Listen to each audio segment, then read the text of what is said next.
o'quvchilarni o'qitgan va yuzlab natijalar chiqargan ustoz. Bor yo'g'i bir necha oy ichida Instagram va YouTube platformasida 80 mingdan oshiq obunachiga erishib, saviyali kontent ulashayotgan bloger. Siz hozirgi muvaffaqiyatga erishayotgan Shoxruxbek Olimovni tanisangiz kerak. Lekin shu darajagacha bosib o'tilgan yo'l haqida aniq bilmaysiz.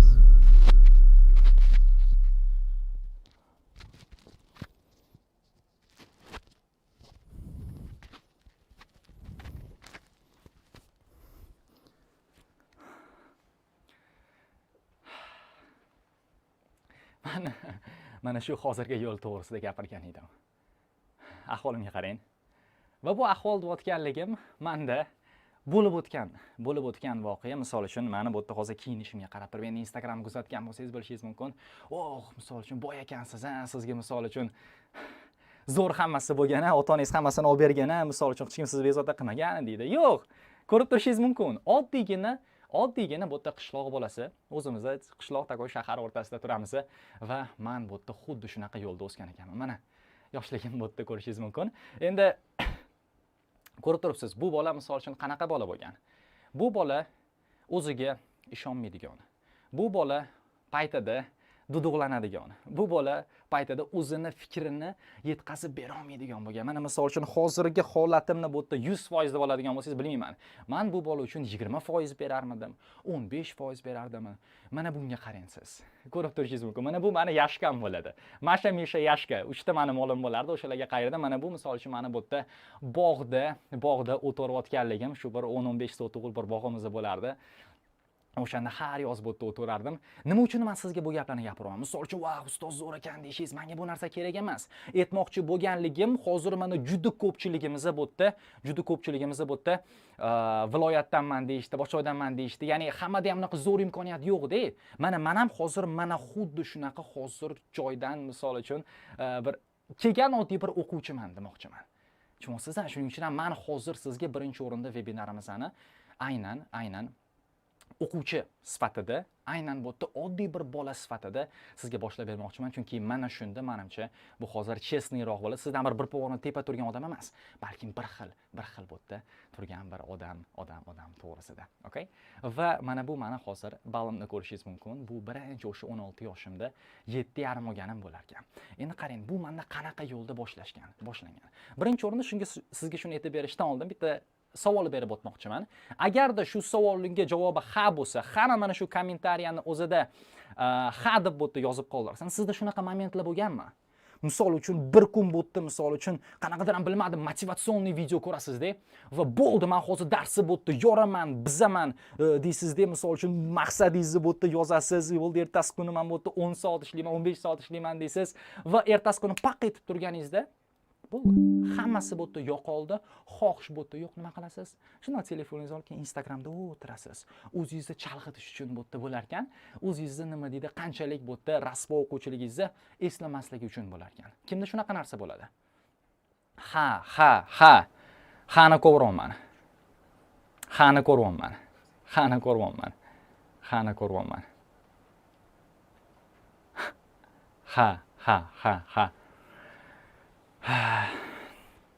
Ko'p mana odamlar.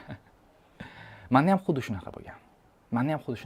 Mendan so'rashadi, "Hop, ustoz, qanaqa bo'lmasa, unaqa bo'lmasdan dars qilish mumkin?" desa, men mana shu holatda aytardim, bilmayman. Chunki o'zimni boshimdan mana shu narsa o'zimda o'tgan ekan. Tak что mana bu 7,5 o'zi ham demoqchiman sizga. Prosta tak bo'ldi, misol uchun men kuniga bu yerda 5 soatlab har kuni o'qidim, oxirgacha bu yerda borildi, erishildi bu yerda degan joyi yo'q ekan. Mana men sizga aytaman, birinchi o'rinda mana katta, bilasizmi, mana xatoyim bu yerda nimada bo'lgan? Sizga ham maslahatim bo'lar ekan, ustozni o'zini birinchi o'rinda to'g'ri tanlashingiz kerak. IELTS boshlayotganingizda qarang. Men bu yerda pre-intermediate o'quvchisiman-da. Keyin boryapman. OLXga kirdim. OLXga kirib bu yerda eng arzon ustozni qidiryapman. O'shanda 30 mingga bu yerda chiqqan edi. Mana shu 16 yoshligim payt borganman keyin darsiga. Menga IELTS kerak deyapman. Bo'ldi, davay degan. Bitta bu yerda keyin listening qo'yib bergan. Part 1 ni o'zini bu yerda o'tganmiz. 10 tadan nechta topganman deb o'ylaysiz? 3 ta. Tasavvur qilsizmi? 3 ta. Menimcha hozir bu yerda kim qo'shilib turgan bo'lsa, siz bu yerda o'shadan ko'p topasiz. Ya'ni mendan bu yerda shansingiz ko'p demoqchiman, mana shu baldan ham kattaroq bu yerda olishdi. Keyin bu yerda heading o'ziga o'tganmiz.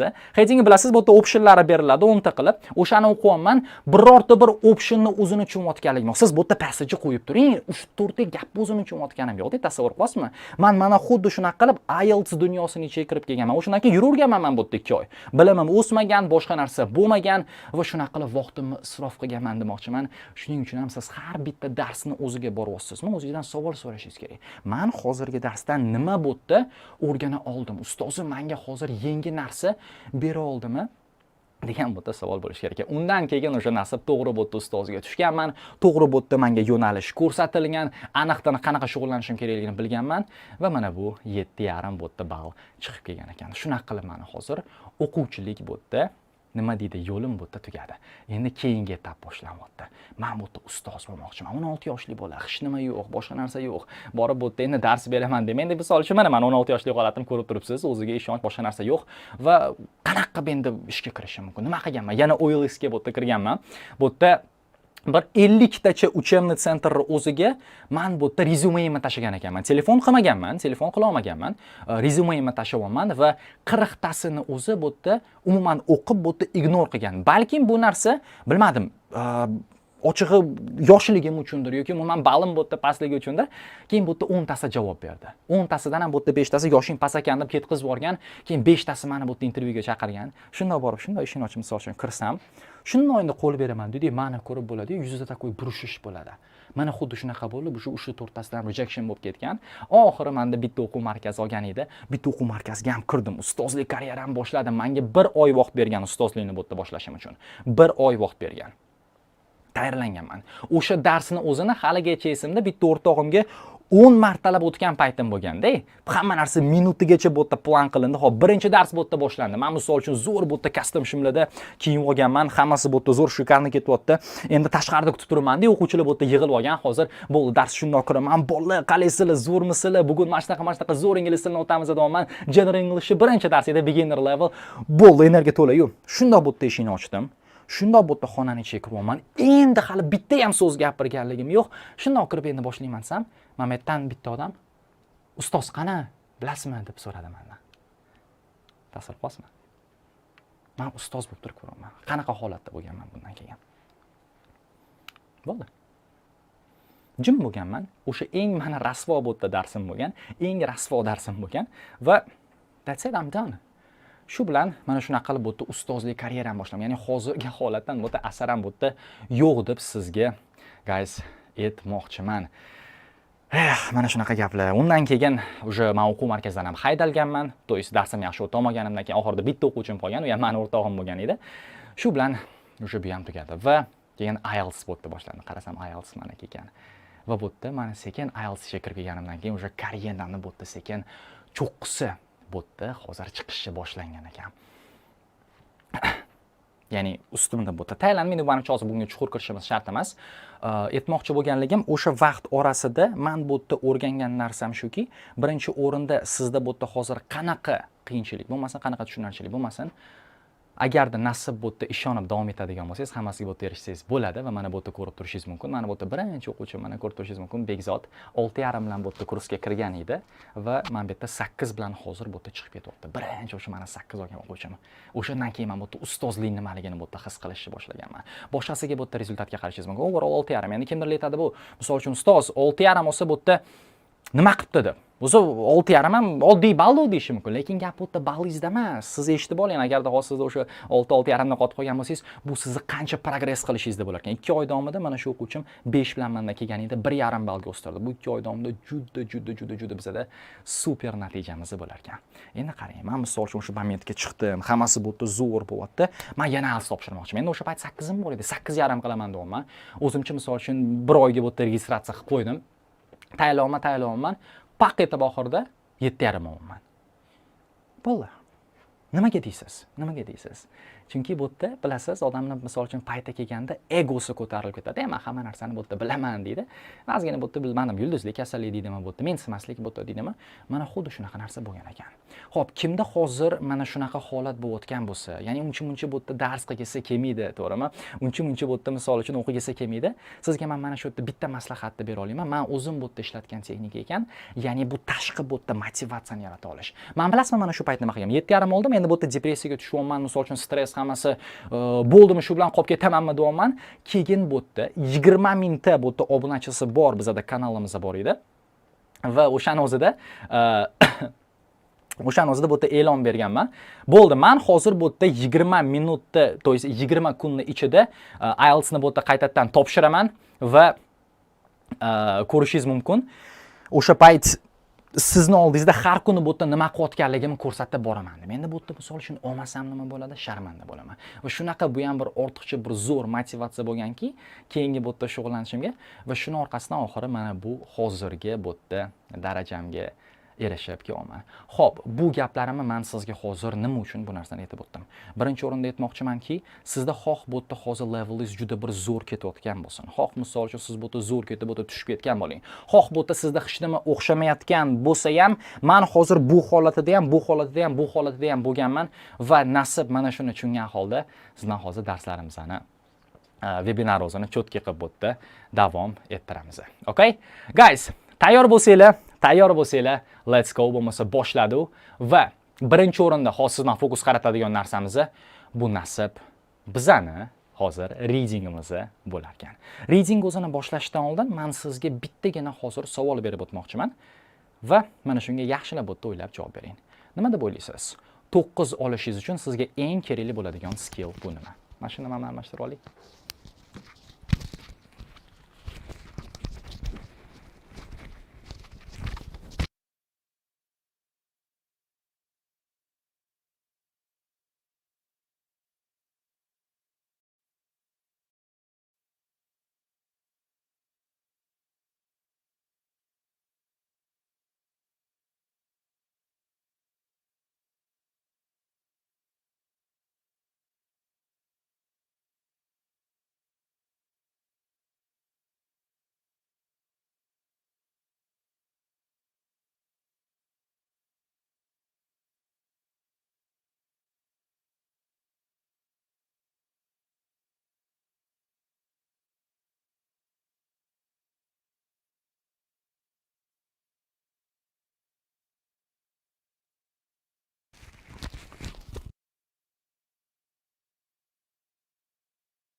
Xo'p, darsga davom etamiz. Demak, 9 olish uchun nima deyapman men hozir? Grammatika deyishyapti, bu yerda comprehension, vocabulary, use voice, understanding, farosat. Good job. Endi qarang.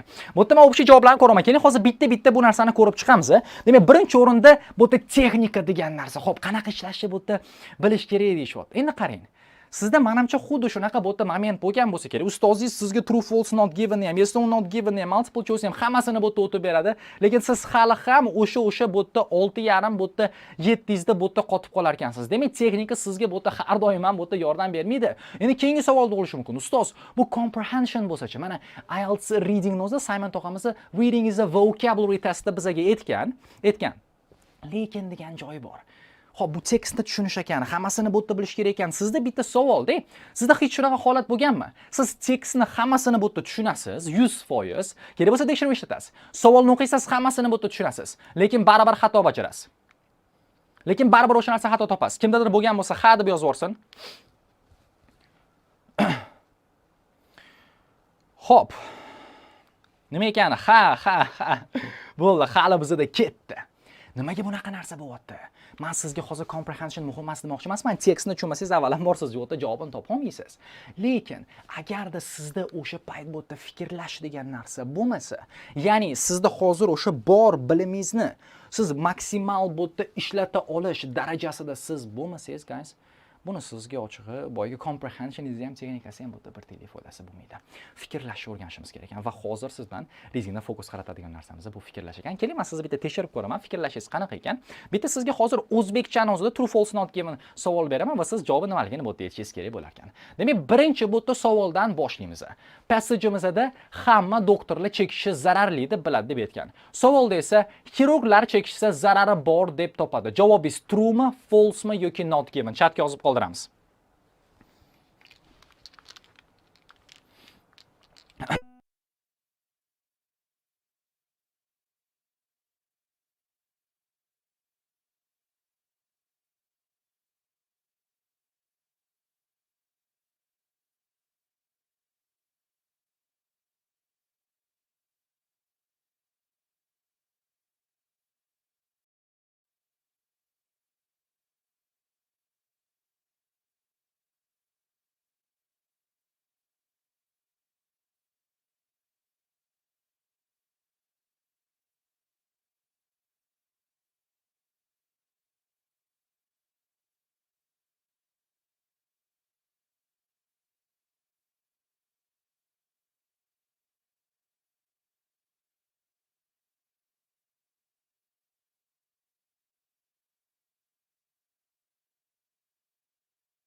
Endi eshitilyaptimi? Guys, endi eshitilayotgan bo'lsa, plyus qo'yib yuboringlar. Dalcha davom etamiz. Xo'p, eshitilayotgan bo'lsa, xani ko'raman, yeslarni ko'raman, biz davom ettiramiz. Demak, men boya tushuntirayotgan narsam nima edi? Qarang.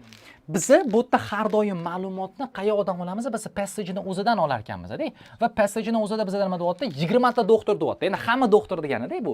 Agarda hamma doktor chekishni zararli deb bilsa va bizda hozir xirurglarimiz ham doktorning ichiga kirishini hisoblasak, demak xirurglar ham bizda chekishni zararli deb bilar ekan. Oddiy qilib aytganda, mana bu bizani hozir hamma doktorlarimizda bo'lsa, mana o'rtasidagi dumaloq bizda xirurg bo'lar ekan. Ya'ni bu baribir dumaloqning ichida bo'lganligi uchun javobim true. Javobim qachon misol uchun ustoz bu yerda false bo'ladi deyishingiz mumkin. False qachon bo'ladi? Sizda qachonki bu yerda only degan so'z bo'ladigan bo'lsa, ya'ni faqatgina bizda xirurglar desa, shunda bizda mana 20 tamiz bor, mana bu bittasi bilan har xil bo'lib qolardi. Javobim false. Endi qachon not given bo'lsa, bilmadim. Xirurglarning o'rniga bizga hozir bir quruvchilar deb aytib ketadigan bo'lsa, darsga davom etamiz. Ikkinchi keling savolga o'tamiz. Sasha kuniga 8 soat ishlaydi. Savolda esa Sasha har kuni 6 soatdan ko'p ishlaydi. Bunga javobingiz nima bo'ladi? Yaxshilab fikrlang. Xo'p. 1 minutda 1 daqiqa vaqt beraman. Hozir 5,5 minutga erishimiz. Vobshe zo'r. 5,5 minut. Chotka. Xo'p, nimani ko'raman? True'ni ko'raman, false'ni ko'raman, hammasini ko'raman bu yerda. Xo'p, keling sizga bu yerda sal bu yerda yordam beraman. True deyotganlar, yaxshilab hozir bu yerda fikrlab ko'ring. Qarang. 8 soat ishlaydi, mayli aniqdan aytib qo'ygan ekan. Mana bu yerda 6 soatdan ko'p ishlaydi deyapti. Lekin bu 6 soatdan ko'p deganimiz bizda qancha bo'lishi mumkin? Bizda menimcha 7 bo'la olishi mumkin bu. Bu bizda 8 ham bo'la olishi mumkin, kerak bo'lsa 9 ham, kerak bo'lsa 10 ham bo'la olishi mumkin u. Ya'ni shuncha son bo'lishi mumkin bo'lgan paytda qanaqasiga sizni bu yerda javobingiz faqat 8 bo'lib true bo'la oladi? Mana shu tomonda yaxshilab siz fikrlab ko'ring, keyin yana qaytadan javob bering. Yana bir marta kutaman true deyotganlar javobingizni. Xo'p, mana o'sha sekin o'zimizga kelyapmiz. Yaxshi. Endi qaranglar, bu yerda har kuni va kuniga bu ikkalasi bir xil ma'noni aytadi. Bu bilan chalg'ib qolmaymiz. Juda chuqur kirib ketyapsiz bunga analiz qiladigan bo'lsangiz. Every day, daily. These are the same stuff. Yaxshi. Mana sekin o'sha true javoblarimiz bizda kamayyapti. 10 soniyada javobini aytaman.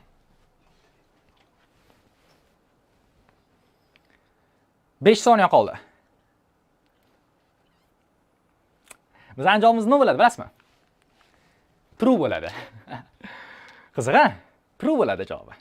Men ataylabdan mana hozir sizga chalg'itishga bu yerda harakat qilindi va sezgan bo'lsangiz, men bu yerda javob Mamet mamlaqa bo'lsa-chi degandan keyin srazu bu yerda kommentariyaga siz bir o'qib ko'ring.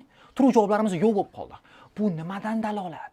Siz bu yerda chalg'ib hozir ishlayapsiz. Sizda bu yerda aniq-tiniq texnikani o'zi bizda yo'q ekan.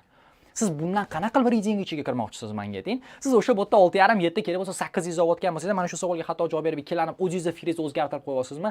Sizda bu yerda thinking yaxshi rivojlanmagan. Mana bilasizmi? Bizda bu yerda misol uchun 5,5 oladiganlarimiz bor. Bizda misol uchun bu yerda 9 oladiganlarimiz bor. Bularni yagona ajratib turadigan narsa asosan bu javoblarga bo'lgan confidence, ya'ni ishona olish bo'lar ekan. Sizda mana shu narsa ko'pchiligingizda yo'q edi. Negaligini hozir tushuntirib beraman. Qarang. Siz bu yerda informatsiyani olayotganingizda men sizga aytdim, har doim bu yerda passageni o'zidan olishingiz kerak bo'ladi. Nimaga? Chunki bizning passagemizni o'zida fakt degan narsamizni berib qo'yilar ekan. Ya'ni bu 100% to'g'ri informatsiya. Xo'p, men shuni bilamanki, mana bu yerda hozir 8 soat o'tda ishlar ekan. Всё. Endi savolga o'tyapmiz. Savolda esa nima deyapti? U 6 soatdan ko'p ishlaydi deyapti. Endi savol. Bizda hozir 8 sonimiz 6 dan ko'pmi yoki yo'qmi? Menga chatda o'zida ha yoki yo'q deb javob bering yoki bilmayman deb javob bering. 8 soni 6 dan ko'pmi yoki yo'qmi yoki bilmaymizmi? Ha, yo'q, bilmayman. Ha. Xo'p. Ha degan narsani eshityapman. Good job, bo'ldi. Demak, ha bo'lsa javobingiz bu yerda nima bo'ladi? Конечно, true bo'ladi. Bo'ldi, boshqa narsa bu yerda kerak emas ekan. Okay? Zachем bu logikani bu yerda qiynab. Всё. Endi keyingi bu yerda savolga o'tamiz. Xo'p, qarang. Bizda qiziq tomoni bor ekan. Men hozir bu yerda sizga xuddi o'sha savolni faqatgina o'rni almashilgan variantini bermoqchiman. Ya'ni bizda passageda har kuni 6 soatdan ko'p ishlaydi degan. Savolda esa kuniga 8 soat ishlaydi deb aytgan. Mana shunda javobingiz true'mi, false'mi, not givenmi? Yaxshilab fikrlab javob beramiz.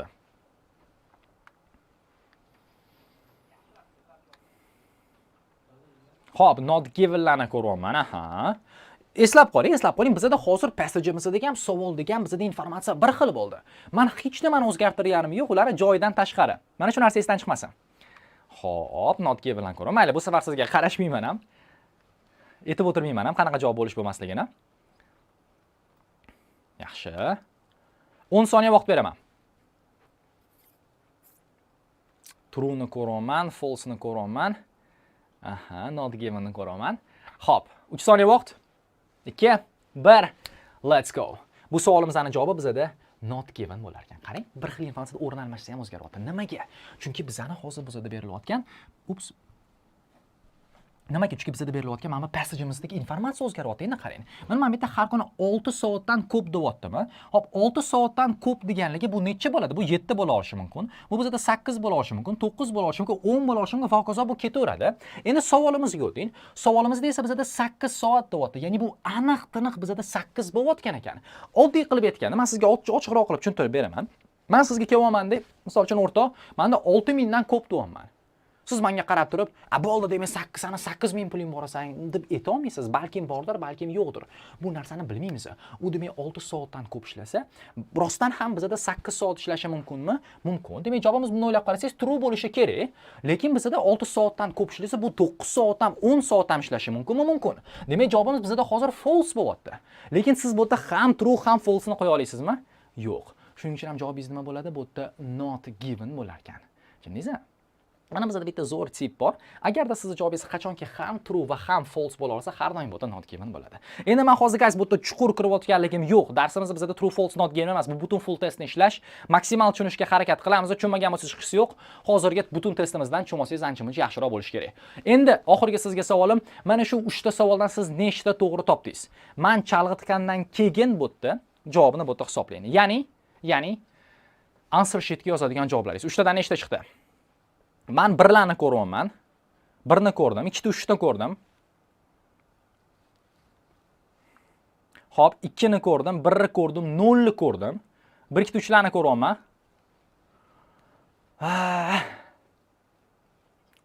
Hozir bizda bor yo'g'i 5-10% gina javoblarimiz men 3 tadan 3 ta topdim degan narsa bo'lyapti. Qolganlar 1, 2, hattoki tasavvur qilyapsizmi 0 ta javobim to'g'ri kelyapti. Endi hozir bu yerda darsni boshida bu yerda eslab ko'ring. Men sizdan so'radim. Xo'p, readingni 9 olishingiz uchun sizga eng kerak bo'ladigan narsa nima dedim? So'raganimda nima dedingiz? Vocabulary dedingiz ustoz. Ustoz grammatika dedingiz bu yerda. Xo'p, texnika dedingiz. Lekin qarang, men sizga hozir o'zbekcha savol beryapman. Bu yerda siz hamma so'zini tushunasiz, hamma grammatikasini tushunasiz. Bu yerda sizga men butun tekstni ham emas, balkim bitta qismini berib qo'yaman, lekin siz hali ham bu yerda 0 ta topasiz. Lekin mayli siz bu yerda dalcha 2 ta topayotgan bo'lsangiz ham, bu umuman hozir aqlga sig'maydigan narsa. Qanaqasiga bitta xato qilishingiz mumkin? Siz agar hammasini bu yerda tushunib turgan bo'lsangiz, tushunasiz endi muammo nimada? Fikrlashda mana shu narsani rivojlantirsangiz, hozir sizni bu yerda levelingiz xoh 5,5 bo'lsin. Mana shu 5,5 olishingiz uchun yetadigan vocabularingizni, grammatikangizni hisoblasa, bu yerda bor bilimingizni to'g'ri yo'lda ishlata olsangiz demoqchiman. Bu sizga misol uchun 7 ni olib bera oladi. Buning uchun siz yangi bilim olishingiz kerak emas. Prosta bor bilimdan bu yerda to'g'ri yo'lda foydalansangiz, guys. Bo'ldi ekan. Menimcha tushundinglar degan umiddaman. Hozir esa bitta full test ishlaymiz va mana shu fikrlash yo'ziga fokusimizni qaratarkanmiz. Okay? Xo'p, tayyor bo'lsanglar, let's go. Let's go. Faqatgina hozir sal bo'tda kutib turasiz. Men bu yoqqa bitta hozir portallarni o'zini olib kelib olaman va siz bilan bu yerda bitta full testni ishlayotganmiz. Boygani qani ochib ko'ring. Papka, reading. Xo'p, sizdan hozir mana bitta test ishlaymiz. Tayyor turamiz va testni nasib menga hozir o'zingiz tanlab berasiz. Ochildim? Xo'p, hozir bu narsani qilyapmiz. Va bizda qarang, bu ikkita etapda bo'linadi. Bizda birinchi o'rinda kitob tanlanadi. 3 ta kitobimizni tanlab qo'yganman va ikkinchi o'rinda 12dagi bizda test tanlanar ekan. Endi qarang, bu kitoblarni men misol uchun actual test, simulation unaqa bir bo'lmag'ur testlardan olmadim. Ularga ishonib bo'lmaydi ishlashga. Sabab ular noto'g'ri yo'lda tuzilgan savol ekan va sizni fikrlashingizni xato yo'lda rivojlantiradi. Maksimal o'sha Cambridge kitoblaridan qilim. Ya'ni bu Cambridge 1 dan 17 gacha emas, boshqa ishlanilgan bizda kitoblarimizni bo'vyapti. Xo'p. Birinchi o'rinda kerak emas. Xo'p, kerak emas. Xo'p. Birinchi o'rinda biz sizdan hozir kitobni o'zini tanlab olishimiz kerak bo'ladi. Mana ko'rib turibsiz, bizga hozir 3 ta kitobimiz berilgan. Mana men kompyuterda men polностью ko'rib boraman. Demak, 3 ta kitob berilgan bo'lsa, hozir menga bu yerda tanlab berishingiz kerak bo'ladi. Xo'p, bu narsani biz Telegramda amalga oshiramiz, okay? Telegramning o'ziga kiringlar. U yerda hozir bizda poll tashalgan. Kitob 1, kitob 2 va kitob 3 deb. Agarda qaysi bu yerda kitobimizni ko'p nasib nima deydi? Ovoz to'plasa, nasib o'sha kitobni ochib bu yerda ishlashni boshlaymiz. Let's go. Telegramga o'tinglarchi. Xo'p, shuni qilib turing, men ko'rib boring. Xo'p, bizda hozir kitob 2mizga ketyapti. Kitob 2mizga ketyapti. Hozircha 500 dan oz oshibdi. Yana sizga 30 soniya vaqt beraman. 30 soniyadan keyin bu yerda kitob o'zini tanlab olamiz.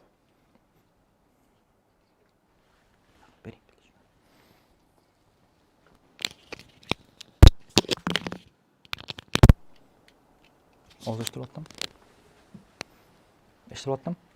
Все, zo'r. Xo'p, bu yerda hozir yozganinglarning foydasi yo'q. O'chib qoldi. 10 soniya vaqt beraman. 10 soniyadan keyin kitobni tanlab olamiz.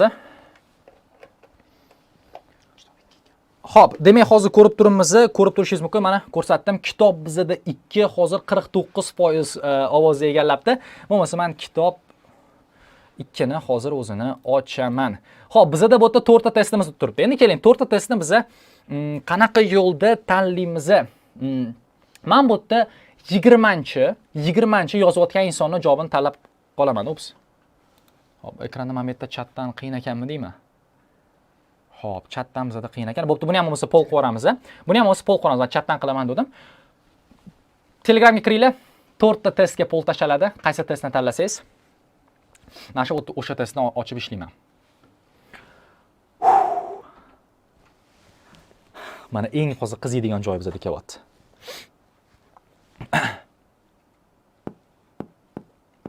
Ekranni katta qiling. Katta qilinadi bu, xavotir olmang.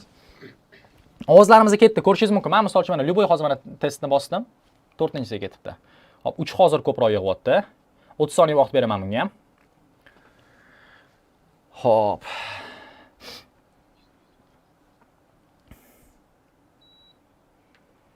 Qaysi kanalga debsiz? Telegram kanal Shoxruxbek Olimov. Qidirsangiz chiqadi o'sha yerda. 3-chi test Shoxruxbek. Xo'p, 3-chi bizada test bo'lyapti. Menimcha 3-chi test уже 38% ekan. Menimcha 3-chi testni bemalol boshlaversak bo'ladi. Ha, 3-chi test bo'lsa 3-chi test. Qani ochinglar-chi?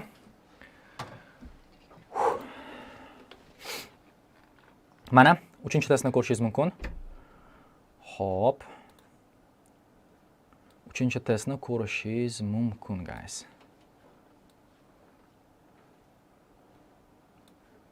Men hozir ozgina menga vaqt berasizlar. Men buni sabita to'g'rilab olaman, o'zimga qulay qilib. Xo'p. Demak, bizda nima passajimiz bor? Endi qarang. Biz bunga hozir bu yerda 40 daqiqa vaqt beramiz, okay? Keyin men bu yerda timer deb yozib qoldiraman.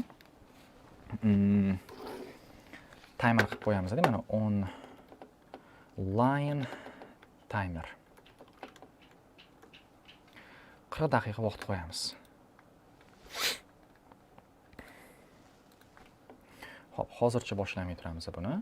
Men bu yerda qanaqa ishlashini sizga birinchi o'rinda ko'rsataman, keyin bu yerda qilamiz. Hop, birinchi to'g'rilab olaylik. Endi qarang. Bu reading passageni men hozir maksimal ravishda qanaqa yo'lda ishlayotganman. Demak, men hozir imtihonda qanaqa nima deydi, ishlaydigan bo'lsam, mana xuddi shunaqa yo'lda maksimal bo'lib ishlashga harakat qilaman. Ya'ni bu degani men orasida bir xillar tez gapirib ketishim mumkin, orasida misol uchun jabotda tushuntirmasligim mumkin.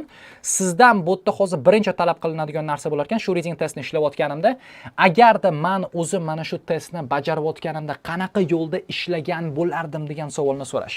Ya'ni men sizdan mana shu testdan olishingiz kerak bo'lgan narsa birinchi o'rinda ishonchni xohlayman. Rostdan ham 9 botda band skor olish mumkinligiga va ikkinchi o'rinda bu narsani uncha qiyin emasligini ham sizga ko'rsatib bermoqchiman. Okay?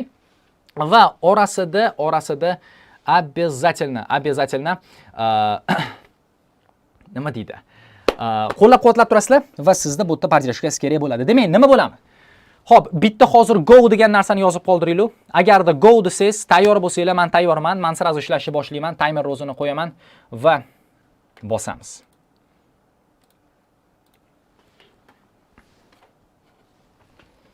Hop, go ni ko'raman. Kimdir misol uchun buni ishlaganman deyapti. 40 dan 40 topganmisiz? Agar yo'q bo'lsa, yana bir martalab ishlashingiz kerak. Mana shundan siz foyda olasiz. Hop, tayyor bo'lsangiz, men bo'lmasa timerni o'zini boshladim. Hop, birinchi o'rinda ozgina bu yerda tip berib o'taman. Qarang.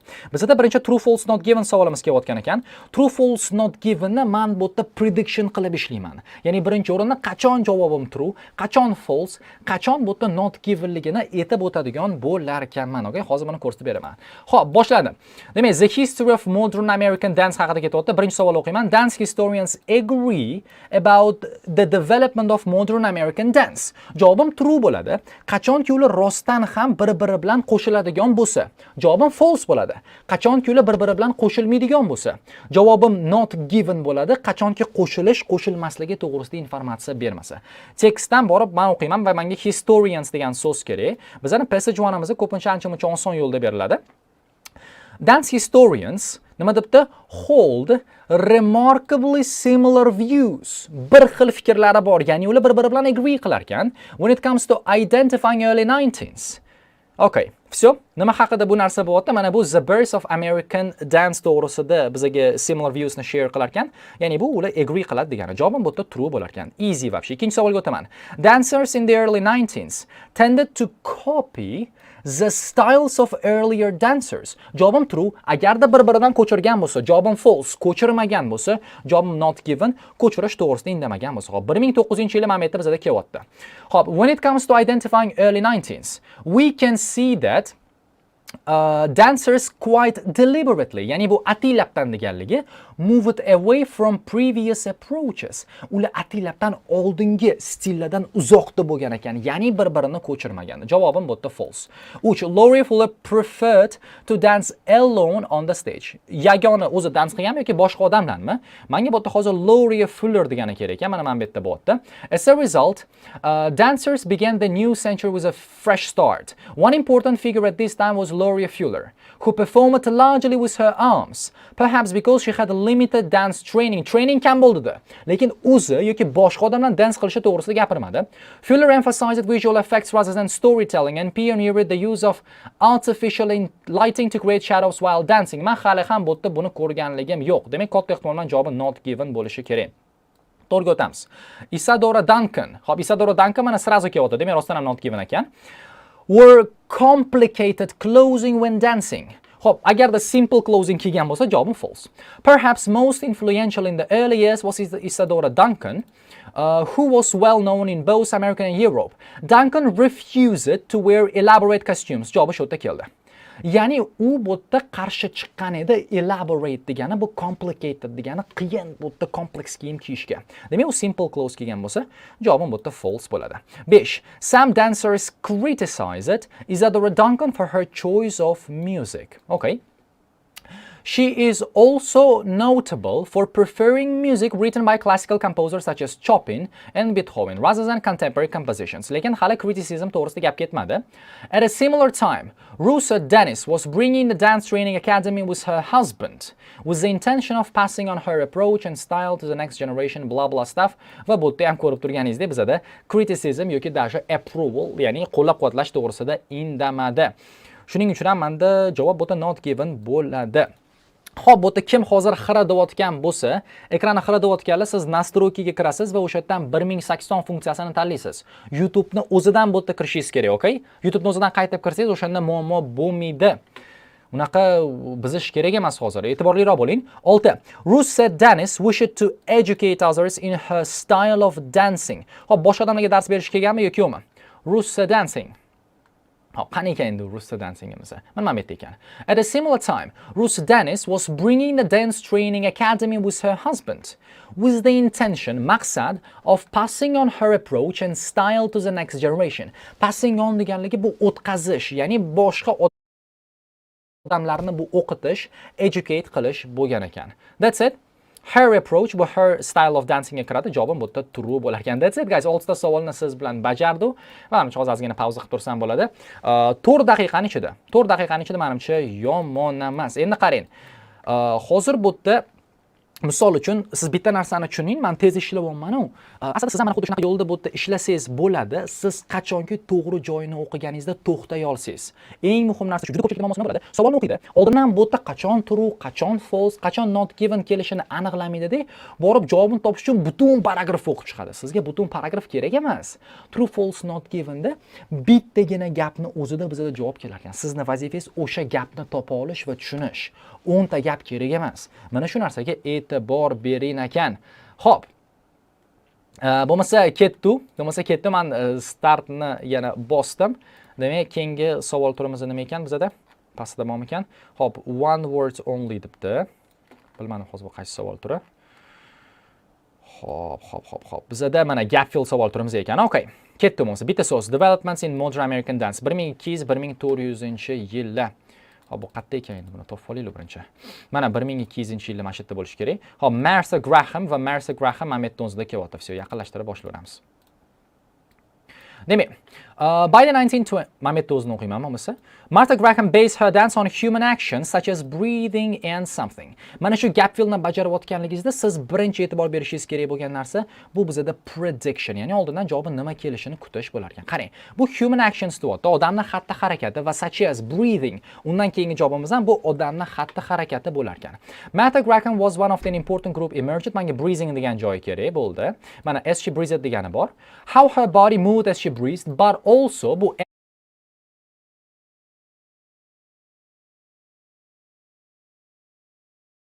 and bizada sinonimi bo'ladi. Observing the patterns made by her limbs when walking in order to find a new naturalistic approach to dance. Mana shu yerda siz javobini qattan qilishingiz mumkin. Yana bir bor predictiondan e'tibor bering. Bu yerda breathing deyapti, ya'ni oxiri ing bilan tugayapti. Katta ehtimol 7-savolimiz ham ing bo'ladi. Va bu yerda ing ni ko'rayotganligim bu menda walking degan so'z bo'lar ekan. Все, javobi walking. 8ga o'tamiz. Doris Humphrey wrote an important something about her ideas. Manimcha booked transcript bo'lsa kerak. Doris Humphrey wanted her dance to reflect her personal experience of American life. She explored the concept of gravity, allowing her body to fall only to recover at the last moment. Her book, The Art of Making Dances, which detailed her approach to dance composition, was highly influential. Keldi. Qarang. Highly influential joyda to'xtay olsangiz, marra sizniki. Ya'ni bu juda ham katta ta'sir o'tkazgan, ya'ni bu importantni bizda sinonimi bo'lgan ekan. Lekin savol, bizda nima highly influential bo'la olgan? Nima highly influential bo'lgan ekan? Xo'p, mana her book was highly influential. Javobim bu yerda book bo'lar ekan. Prinsipda to'g'ri prediction qilman. 9 ga o'tamiz. Xo'p, Hania Holm introduced, yangi narsani kashf qilgan into dance and musicals. Metod bo'lishi kerak. Xo'p, Hania Holmni qidiraman. Hania Holm bu yerda yo'q. Hania Holmimiz bu yerda yo'q ekan. Teparoq qaraymiz. Xo'p, mana bu yerda Hania Holm keldi. Xo'p, dancer Hania Holm embraced the changing times by including, menimcha bu introducing ga kiradi, modern dance. Javob modern dance ekan? Yo'q, chunki mana bu yerda уже dance keldi-yu. Dance ikki marta bo'lmaydi, o'qiychini. In mainstream musicals on the Broadway stage, among Holmes' many other innovations, ya'ni bu introductions degani, was bringing her own humor to these performances. These performances deganligi bu mana bu muzikaga nisbatan va bu dansga nisbatan aytyapti. Ya'ni mana bu yerda ham dans muzikamiz bor. U nima qo'shgan ekan? Yumorni. Ya'ni o'sha nima deydi? Kulgili o'sha narsani bizda qo'shgan ekan. Javobim humor bo'ladi. 10 ga o'tamiz. An influential ta'sirli something yoki someone outlines the working of life of Paul Taylor. Yoki bu odam yoki qanaqadir ham kitob bo'lishi kerak. Xo'p, Paul Taylorni qidiraman. Paul Taylor menga kerak. Mana keldi. Paul Taylor preferred his dance to reflect the experiences and interactions of ordinary people going about their everyday lives. Taylor's career was the subject of the documentaries that provided valuable insights into this period of dance. Provided valuable insights into this period of dance deganligi bu outlined the working life bilan bizda bir xil sinonim. Nima demak ko'rsatib bergan ekan? Bu documentary bo'lar ekan. Mana dokumentalniy film to'g'risida eshitgan bo'lsangiz kerak. Bu odamni hayotini yoritib beradigan narsa, ya'ni bu yerda ham logika jihatdan documentary bizda to'g'ri kelyapti. Все. 11 savolga o'taman. Demak, menda bu nima deydi? Short answer question bo'ladi. 11 ni o'qiyman. When, demak, menda hozir yil kelish kerak. Pearl Primus gave up dancing. What? Mana endi savolimizga kelar ekan. Did she focus on doing? Dance ni tugatganda nima qilgan? U balkim qo'shiq aytgandir, balkim rassomchilik qilgandir, balkim aylanib yurgandir. Xo'p, Pearl Primus. Xo'p, bilmadim qanaqa aytish buni. Mana Pearl Primus keldi. Was another champion of African dance, which she passed on through her dance school in New York. After retirement degani bu giving up on dancing bilan bir xil. She traveled widely to universities. Xo'p, traveled deb bo'lmaydi. What should you focus on doing degandan keyin menimcha ingli bo'lish kerak javobi ham. To universities throughout America lecturing, on ethnic dance, which became her main priority. Javobim lecturing bo'larkan. Ya'ni bu leksiya o'tish, dars berish bo'ldi. 12. What was an important influence for Mark Morris' The Hard Nut? Ya'ni mana shu bilmadim, kitobni yozishiga nima sababchi bo'lgan? Hard Nutni qidiramiz, mana keldi. For example, Mark Morris' hugely popular work The Hard Nut includes sensational costumes and the stage design inspired keldi. Bu ya'ni influence qilgan, motivated qilingan by the comics he had always enjoyed. Xo'p, nima tomonidan qilingan ekan? Bu komiklar bo'lar ekan. Всё, komiklar bergan. Javobim bu yerda comics bo'ladi. 13 oxirgisi dancers working with Ohad Naharin practice without using what? Nimani ishlatmasdan praktika qiladi? Ohad Naharin mana keldi. Another innovator has been Ohad Naharin, who studied in New York and has worked internationally. Naharin's Gaga style is characterized by highly flexible limbs and backbones. While in rehearsal degan joyni siz to'xtay olishingiz kerak, chunki bu practice bilan bir xil. Mana siz bitta narsani tushunib oling. Readingda eng muhim skill bizda nima bo'ladi? Bu gapni oxirigacha borib, keyin siz bu yerda javobini topishingiz emas. Ya'ni it's all about noticing the synonyms. Bitta sizda sinonim keldimi? Hattoki gapni tushunmasdan ham siz turib bu yerda farqlab, mana bu yerda sinonim keldi, demak javobi shu yerda ekanini bila olishingiz. Mana shundan keyin siz bu yerda vaqtingizni ham tejaysiz, o'sha 9 olgan ballingizni ham olib chiqasiz. His dancers have no mirrors. Bo'ldi. Without using what? Without using bizda mirrors bo'lar ekan. Javobim mirrors menda hozir bo'ldi. That's it guys. Finally sizdan birinchi passageni to'liqligicha tugatdi. Hozir 10 bizda nima deydi, bir 10,5 daqiqa ichida ishlaymiz. Menimcha yomon emas. Siz hozir bu vaqtni ichiga nimani qo'shishingiz kerak? Mana bu yerda tushuntirishimni ham qo'shishingiz kerak bo'ladi. Shu narsa sizdan chiqmasin explanation. Обязательно. Agarda misol uchun hozir o'zim ishlaydigan bo'lsam, menimcha buni 7 minutlarda, menimcha 8 minutda ishlasa bo'lardi. Okay? Xo'p, demak hozir so'ramoqchi bo'lgan narsam o'zi qalay tushunarli bo'lyaptimi? Tushunarli bo'lyaptimi? Xo'p, 1 dan 10 gacha qay darajada hozirga ishlagan passageni tushundingiz? Yozib yuboringlar. 1 bu umuman tushunmadim, 10 bu hammasini zo'r tushundim degan ekan. Xo'p, kimdir hozir menda 8-savol qolib ketdi dedi cho'ta. 8-savolim qoldirib yuboraman. Qani? Yo 8 da mana book deb yozganman. Bor hammasi, vahima qilmanglar. Xo'p. Necha ekan men 8 ni ko'ryapman, 9 ni ko'ryapman. Zo'r. Zo'r. Chotka guys. Xo'p, endi yana bitta narsani sizga eslatib o'tmoqchiman. Agarda siz hozir ishlayotgan testimni tushunmayotgan bo'lsangiz, bu normal holat. Mana bilasizmi, o'zi men misol uchun bu yerda o'quvchilarimga qanaqa yo'lda o'rgataman. Bu bizani hozir full test ishlayapmiz-ku, bizani oxirgi ishlash etapimiz bo'ladi. То есть bu full testgacha bizda yana ikkita etap bor va mana shu ikkita etapdan o'tganingizdan keyingina o'zi aslida siz hozirgi full testga tayyor bo'lasiz. Bu birinchi o'rinda barcha savol turlarini o'rganib chiqish. Alohida dars sizda true false not given, alohida dars yes no not given, multiple choice, gap fill bo'lishi kerak. Men hozir juda umumiy qilib tushuntirib berdim. Vaqt yo'q chunki. Alohida keyin bizda bu yerda passage ga ishlashimiz kerak. Passage 1 texnikasi qanaqa, passage 2 va passage 3. Mana shundan keyin men o'quvchilarimni ishlab chiqqanimdan keyingina bu yerda live testga o'tamiz. Endi sizdan hozir sirazi o'tib boramiz. Mana shu joyga ham tayyor turing hozir demoqchiman. Shuning uchun ham ozgina tushunmay qolsangiz, bu normal holat. Glavniysi o'zingizga minimum deganda o'sha ishonchni bo'lmay bir tushunishni olib o'tsangiz bo'ldi ekan, okay? 10 soniya pererif.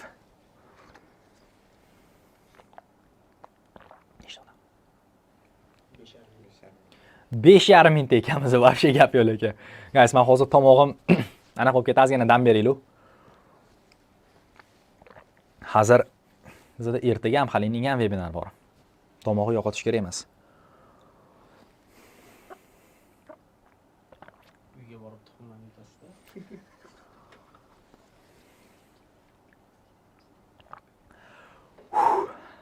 Chotka, maza qilaman lekin men. Yo'qotdimi sizlarga webinar?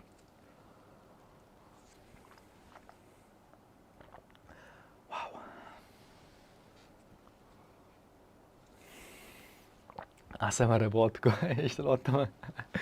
Suv ichayotganim.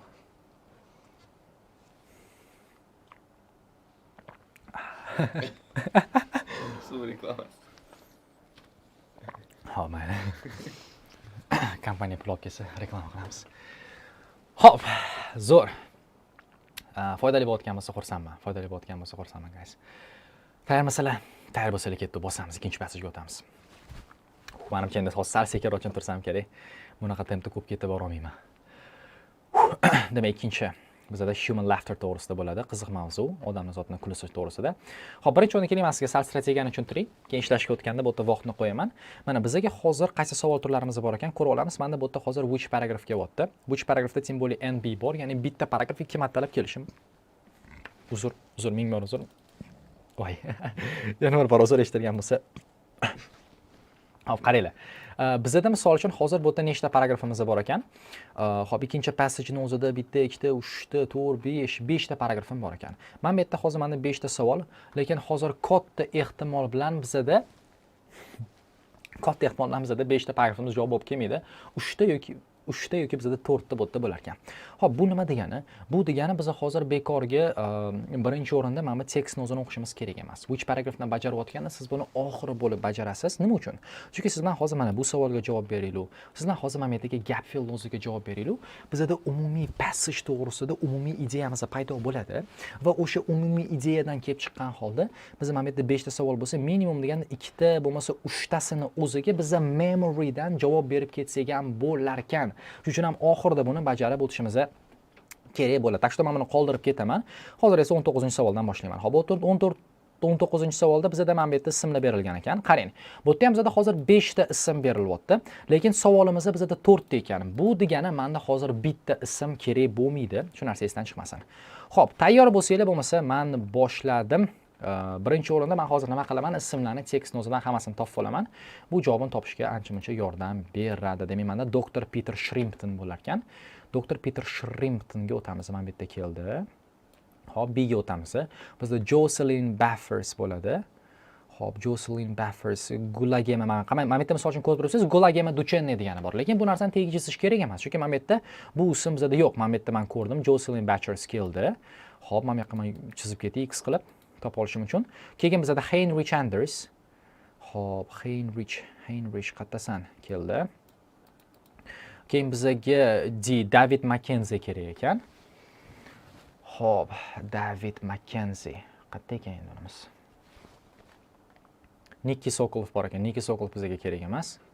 Mana writer David Mackenzie keldi va oxirgisi bu Jake Gottlieb bo'lar ekan. Jake Gottliebimiz ham bizga keldi. Hammasi bilan topib oldim. Endi borib hozir nima qilaman? 19 dan 22 gacha biz yaxshilab birinchi o'rinda o'qib olamiz edi. Nima haqida bo'layotganligini tushunib olamiz, informatsiyamizni. Keyin javobini topishimiz osonroq bo'lar ekan. Xo'p, 19. The research has confirmed personal experience by identifying the wide range of subjects and situations that people find funny. Okay, qaysi situatsiyada odam kuladi? Shu haqida gapiradi va research bor ekan. 2. Ideas about what's amusing have changed considerably over time. Ya'ni oldin bizda kulgili bo'lgan narsa hozir kulgili bo'lmas ekan. 21. To intentionally make other people laugh requires an unusual combination of skill and characteristic. Oddiy bizda misol uchun stand-upperlar bor, komiklar bor, ularning ishi qiyin demoqchi. 22. The reasons why we laugh are sometimes misunderstood by ordinary people. Misol uchun bir xillarda o'zingizdan o'zingiz vaqt deb kulib olishingiz mumkin, odamlar sizni tushunmaydi. Mana shu haqida gapirib o'tadi. Endi qarang.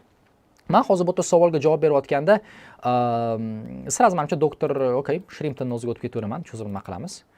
Xo'p, va maksimal ravishda hozir passajimizda nima haqida bo'layotganligini ham tushunishimiz kerak, chunki bundan keyin biz hali which paragrafga qaytib kelamiz. However, according to psychologist Dr. Peter Shrimpton, humans might all laugh, but they often don't remember doing it. All the studies show that we laugh more frequently than we realize. Perhaps because it's such a basic part of human nature, we tend not to notice when we're laughing. Kulayotganimizni biz sezmas ekanmiz. Hop, bormi ekan shu javobimiz? Birimizda research yo'q, o'zgarish to'g'risida bizda yo'q, boshqalarni kuldirish to'g'risida yo'q. The reasons why we laugh are misunderstood by ordinary people. Kulishimizning sabablari bizda tushunilmas ekan. Balkim shumi ekan? O'xshavyapti ozgina lekin. Chunki we tend not to notice when we're laughing bo'lyapti. Men shunga keling, bu yerda so'roq qo'yib ketaman, okay? Ega bilmayman ochig'i javobini, hozir juda ko'p vaqtimiz ketadi. Agarda mabodo boshqa to'g'riroq keladigan javob kelsa, o'shani keyin tanlaymiz. Kelmasa javobi A bo'lib qolaverar ekan.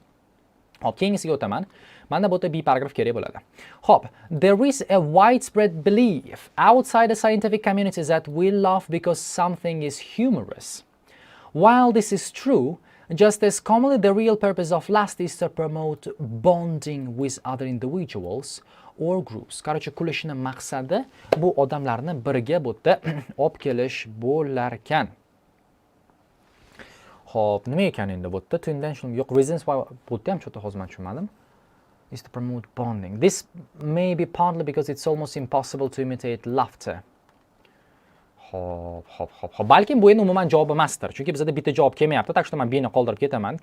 Tushunmadim lekin. Hop, Heinrich Andresga o'tamiz. Mameta keldi. A professor of classics, Heinrich Andres, has studied many such ancient sources and concluded that tastes in jokes have evolved markedly. Bo'ldi. Ya'ni, taste in jokes evolved degani bu o'zgargan, change degani, markedly degani bu considerably degani va amusing degani bu jokes degani ekan. Demak, javobim bu yerda 20 ni men o'chirib tashlayman. 20 ga men C deb yozib qo'yaveraman. Xo'p, keyingisiga o'tamiz. Easy bo'ldi bunisi, yaxshi. Mametta bor ekan. Writer David Mackenzie recognized this from the reactions his own jokes received. Intrigued, Mackenzie conducted an international outline survey. Bo'ldi, survey bor deb e'tibor bering, bizda 19-mida research bor dedi. To establish exactly what makes people and what doesn't, and was surprised by the diverse and often contradictory variety of topics. Bo'ldi, javobim 19. A, B, C, D deb yozib qo'yaman. Nima uchun? Chunki qarang. Bizda range of subjects kelyapti. Bu range deganligi diverse bilan bir xil va o'sha situations degan narsa kelyapti. Bu ham topics va scenariosga to'g'ri kelar ekan. Bo'ldi. Keyingisi stand-up comedians are a remarkable type. Making jokes for a living is a serious business. Oddiy qilib aytganda, kuldirish bu qiyin narsa deyapti. Sen bu yerda psixolog bo'lishing kerak, kommentator bo'lishing kerak. Boya prediction qilgan narsan to'g'ri keldi. Ya'ni bizda odamlarni laugh qildirish qiyin narsa ekan. Tak что menda bu hozir I bo'ladi. Okay. Ketdi menimcha bu ham. Bo'ldi menimcha. Demak 22 ga menimcha A bizda ko'proq to'g'ri keladi, chem B ga qaraganda. Всё. Bularni javob berib o'tib bo'ldik. Vaqt yoqqanimizda. Endi esa keyingi savolga o'tamiz 23 dan 26 gacha. One word ekan. The French neurologist Guillaume Duchenne showed that if a smile is fake, the skin around a person's something doesn't shape. Siz bu yerda oldindan fikrlashingiz kerak, qanaqa javob kutishingiz. Agarda sizni bu yerda kulishingiz nima deydi, samimiy bo'lmasa deyapti, sizni bu yerda teringiz, nimangiz oldida teringiz o'zgarmaydi. Menimcha mana qarang, men hozir sizga kulyapman. Ko'ryapsiz. Endi misol uchun hozir bunaqa normalniy kulishi mumkin. Ya'ni bu yerda o'zida menimcha o'zgarayotgan terim bu ko'zimni orasidagi, menimcha ko'zimni atrofidagi yoki menimcha mana bu yerdagi yanoq deydimi, bu yerda nima deydi? O'sha yerdagi kulgich bo'lsa kerak. Endi prediction qilsam, men hozir bu yerda Gulaymi Duchennini topsam bo'ldi ekan. Gulaymi Duchenni qayerda ekan endi? Gulaymi Duchenni. Xo'p, Gulaymi Duchenni. Mana Gulaymi Duchenni mana bu yerda bor ekan. Biz mana shu yerda o'qiymiz. Xo'p. So, if someone is laughing, the chances are they are being genuine. There is even difference between a real and fake smile, Kilde. In the 19th century, the French neurologist Guilherme found that a genuine smile activates the sympathetic major ram muscles, and this is in turn causes line to develop called crow's feet at the outside corners of the eyes. Bang! Mana shu yerda to'g'ri topaman. Ya'ni line deganligi mana bu burishadi deyapti. Demak, nimani atrofida burishadi? Bizda ko'zning orasini atrofida ekan. Javobim eyes bo'lar ekan. Qani prediction qanchalik muhim? 24. As something that was produced in ancient Rome contains early examples of attempts to be funny. Rimda nimadir ham bizda saqlanib qolingan ekan. Ya'ni o'tda nima deydi? Eslatma, takoy yozib qoldirilgan narsa bor va bu menimcha bizda yoki kitob yoki manuscript yoki script shunga o'xshash narsa bo'lishi kerak. Romni qidiramiz. Rom. Hop, Romimizni qayerda ekan? O'qib o'rmadim ekan. Egyptni ko'ryapman. Mana bu yerda Rom bor ekan, o'qiymiz. And a long and detailed joke book, book dedi, called The Laughter Lover, which was written in ancient Rome, still exists today. Hop, buning ichida misol uchun nima bo'lar ekan? Mana attempts to be humorous have been found from ancient Egypt. Mana shu yerda bor ekan va buning ichida bizda kitob ham bor ekan. Menimcha bitta kitob bizda hozir ma'no jihatdan ham to'g'ri keladi. 25. In January 1962, an outbreak of mass laughter caused problems in something in Tanzania. In degandan keyin bizga place kerak. Hozir men Tanzania va 1962 ni qidiraman. Xo'p, menda bu yerda yo'q. Bu yerda 1962 keldi. And in January in Tanzania, contagious laughter, ya'ni bu outbreak of mass laughter bilan bir xil, spread through a group of students. 95 pupils were affected. Lekin hali qattaligini aytmadi. And one girl laughed continuously for 16 days. Eventually, the situation became so bad that the authorities at the school felt obliged to close it. Nimani yopishgan? Ko'p kulishganligi uchun maktabni yopishgan ekan. Ya'ni bitta joyimizda bizda maktab bo'la olyapti. Shuning uchun men bu yerda school deb yozib qoldiraman. 26. Neurologist Nikki Sokolov is investigating why something is possible even when a person finds something funny. Okay, bilmadim nimaligini. Nikki Sokolov qidiramiz. Mana Nikki Sokolov keldi. Neurologist Nikki Sokolov is studying the network of brain circuits and neurotropes something. She hopes her work may provide further insights to explain. Explain deganligi mana provide further insights bu investigating so'zini ma'nosini bildiradi. The processes involved when laughter occurs simultaneously. Xo'p, simultaneously deganligi menimcha bir vaqtning o'zida. Mana is possible even when deganimiz ham bu bir vaqtning o'ziga menimcha to'g'ri kelyapti. With other seemingly contradictory emotions such as crying for example. Menimcha javobi crying. Ma'no jihatdan shu to'g'ri. Ya'ni qanaqasiga odam bu yerda kulayotganda yig'lashi mumkin. Bir xil yig'lab oladi-yu. That's it guys. Bo'ldi, buni ham tugatdi. Endi bemalol which paragrafni o'ziga o'tsak ham bo'ladi. Xo'p, umumiy olganda menimcha bo'limini tushundim. Hozir bir ikkitasini javobini bera olsak kerak. 14. They claim that it's very hard for people to pretend laugh. Bizda hozir esingizda bo'lsa, nima deyapti? Kulishni fake qilish juda ham qiyin dedi. Xo'p, bizda fake kulgu to'g'risida gapirdi boya. Qayerda gapirdi? Mana Guilherme Duchenni gapirdi menimcha. Mana fake smile ni qilish bu yerda qiyin dedi esingizda bo'lsa. Mana qarang, no crow's feet appear if the smile is put on. Ya'ni bu pretend qilinsa, bizda mana bunaqa narsa bo'lmas ekan. Tak что menimcha bu qiyin. O'shani men 14 ni o'chiraman va bu yerga B deb hozir yozib qo'yaman. O'sha memorydan javob bera oldim. 15. A reference to research showing that people do not know how often they laugh. Xo'p, ular qancha kulayotganini bilmaydi. Bizda menimcha boya paragrafda shuni gapiruvdi. Perhaps because it's such a basic part of human nature, we tend not to notice when we're laughing. Xo'p, lekin bu yerda research haqida gapiryapti-yu. Mana bu yerda ham qarang, all the studies shows that debdi. Menimcha da mana shu ham bizga research qiladi. Biz qancha kulganimizni ham bilmaymiz. Menimcha shu bo'lsa kerak. 15 ga men hozir A deb yozib qo'yaman. Ozgina men so'roq qo'yaman, ikkilamoqman ochig'i. No, 15 o'xshayapti. Xo'p. The reason why people can sometimes stop themselves laughing. Qachon o'zini to'xtata oladi, men bilmayman. Qachon bo'lishini 17. An outline of the health benefits. experienced by people when laughing. Hop, health benefits nima bilmayman, o'qimadik. 18 reference to a medical condition that stops some people making a noise when laughing. Health condition to'g'risida ham gapirmadi. Hop, men hozir bor ikkitagina savolni topib oldim. Nimani qidirishim kerak? Hop, bir xilla nimaga kulishdan to'xtaydi bir. Keyin buni sog'liqqa qanaqa foydasi bor bu ikki va uchinchisi bizda qanaqadir ham kasallikni bizda yetarkan medical conditionni bu 3. Hop, men hozir faqatgina guys scanning qilib chiqaman, ya'ni tez bo'tda qarab ketaman, boshqa bo'tda yo'lim mani yo'q ekan. Hop. Scanning qilib boshqa narsa ilojim yo'q endi. Shuning uchun ham sal endi bo'tda kutasizlar. Chunki buni hozir bitta o'qib chiqsam, umuman vaqt yetmaydi. Hop, men hozir bo'tda bini ham ko'rmayapman. Bo'tda bonding to'g'risida gapirdi, kulish fake to'g'risida gapirdi. Hop, C paragrafni o'qiyapman. Jokeslar o'zgardi deyapti. Hop, davom etib o'qiylik.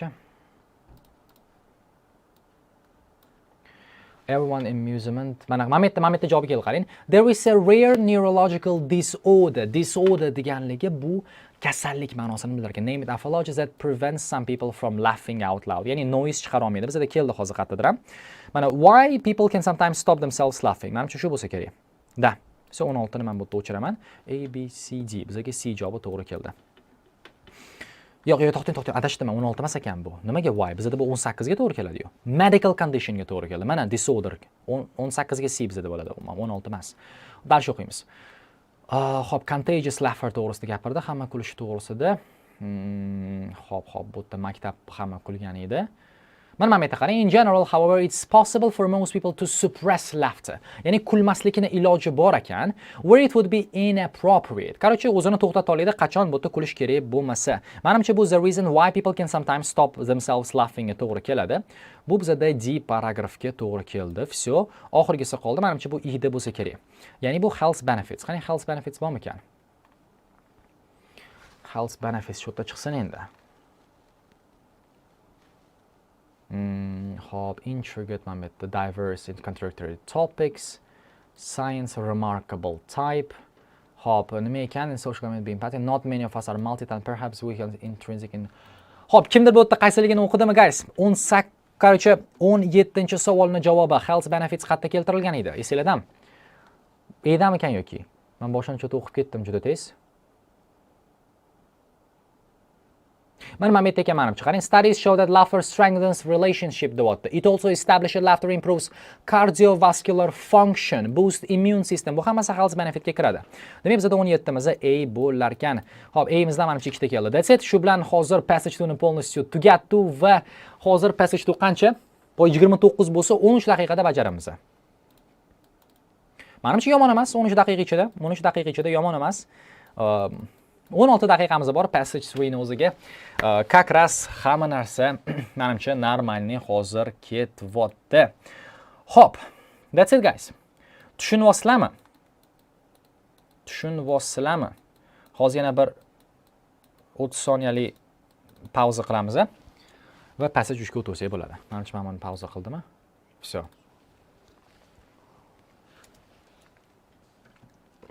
Ha, zo'r.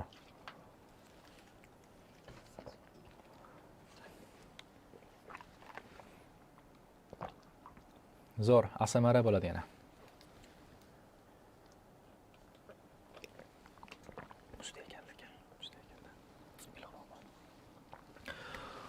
Hop. Zapis bo'lmaydi. Mouse'da yozish qiyin emasmi? Endi nima qilamiz? Boshqa ilojim yo'q. Hop. So, 3-chi passagega o'tamiz. Let's go. 3-chi passage nimasi bilan qiyin? Bu bizda ko'pincha tekst bilan qiyin bo'ladi. Qarang. Socially responsible businesses. Increasingly, businesses are working to improve their communities. Ya'ni, bu shunaqangi biznes ekanki, bu faqatgina soqqa qilish emas maqsadi, balki jamiyatga foyda keltirish to'g'risida ham bizda bo'lar ekan. Okay? Hop. Buni savollari bizda qanaqa bo'lyapti? Demak, savollari bizda yes, no, not given keldi. Undan keyin examples of SRBs keldi. Va undan keyin multiple choice bo'lar ekan. Всё, yes or not given javob keltiramiz. Boya men true false not given qanaqa ishlagan bo'lsam, buni ham hozir quluq qilib ichyapsiz. Hop. Buni ham hozir xuddi shunaqa qilamiz nasib. Okay? Hozir 1 daqiqa. Kattalashtiramiz, sabr qilinglar.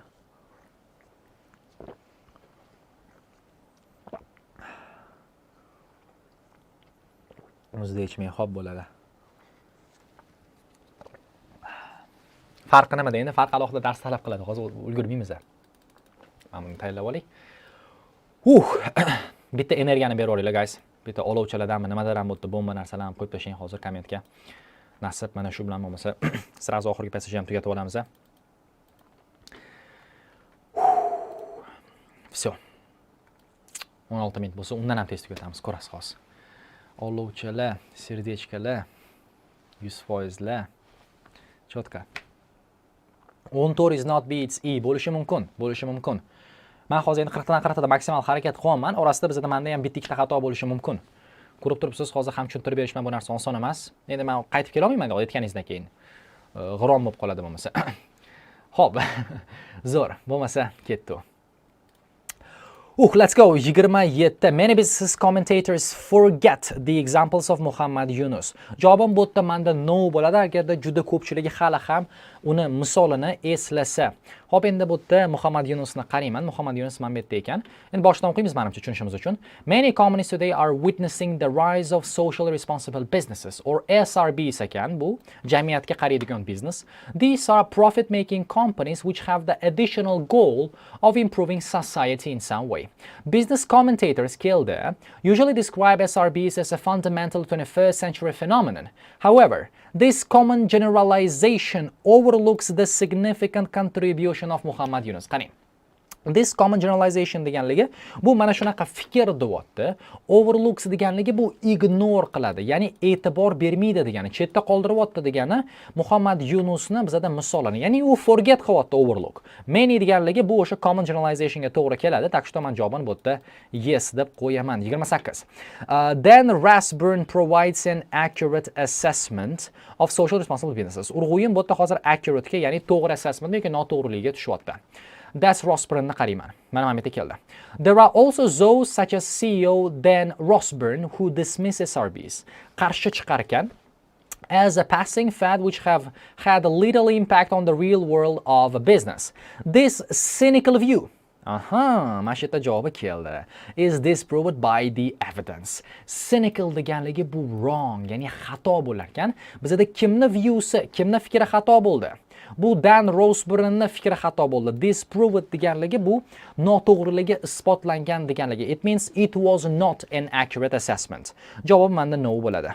29. The Quarate Group is a good example of an influential SRB. Urg'uyim bu yaxshi misolmi yoki yomon misolmi? Topamiz.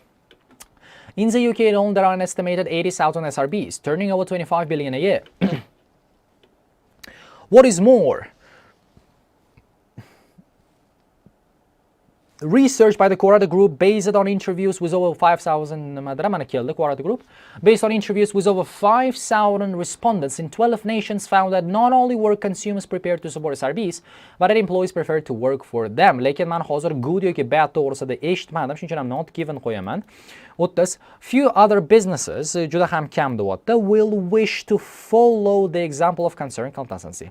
Juda ham kommunikatidan borishni xohlarkan. Xo'p, 10 years ago, Kristen Dubois used her experience in corporate finance to establish the Concern Consultancy, which coordinates advice and funding for SRB startups. As professional investors increasingly recognize the potential of SRBs, the number of niche firms such as Dubois will almost inevitably multiply. Tushunmadim lekin ochig'i bu 30-chi savolni vobshe tushunmadim. Few other businesses, kam bizneslar Concern Consulting ketidan ketishni xohlarkan. Guys, javobi nima bo'ladi 30 ga? Nima deb o'ylaysizlar? Men ochig'i tushunmadim. Few other businesses will wish to follow the example. Juda ham kami ketidan ketishni xohlarkan. Used her experience in corporate finance to establish the Concern Consultancy, which coordinates advice and funding for SRB startups. Yes ni ko'raman, not given, false ni ko'raman. Hammani har xil sizlardan yordam so'rasam. As professional investors increasingly recognize the potential of SRBs, the number of niche firms. Qarang, the number of niche firms such as Dubois will almost inevitably multiply. Ya'ni bizda son ko'payadi deyapti. Ya'ni son ko'payadi degani menimcha bu ko'p bo'ladi degan ma'noni anglatadi. Mana bu yerda esa few deyapti. Menimcha shuning uchun ham no bo'lsa kerak. Men ochig'i sizga hozir aniq-tiniq nega no tanlayotganimni aytib bera olmayman. Men bu yerda chunki follows example-ni ko'rmayapman. Not given ham qo'yim deb turaman, lekin men bu yerda inevitably multiply o'sadi deyapti. Menimcha few ni opposite bo'lsa kerak. Endi bu guess ga based bo'lyapti. No, bir ikkita savol shunaqa bo'ladi. Qiynaydigan ular no deb tashiringlar, javob vaqtim yo'q hozir. Professor Drew has correctly identified one reason for the emergence of SRBs. To'g'ri topganmi, yo'qmi topamiz. Professor Drew ni qaraymiz. Professor Drew mana keldi. Joel Drew claims that this is partly a consequence of the digital revolution. Qarang. Bu hozir o'zini bu yerda fikrini bergan, reasonni bergan, lekin bu to'g'rimi, noto'g'rimi hali aytmadi. In his persuasive analysis javobi keldi.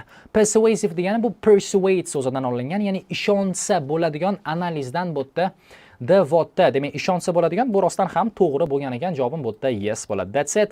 Keyingisiga o'tamiz. Examples of SRBs bizada bo'lar ekan. Qani bizada bu yerda mana bunaqa narsasi ham bor ekan, qarang, даже.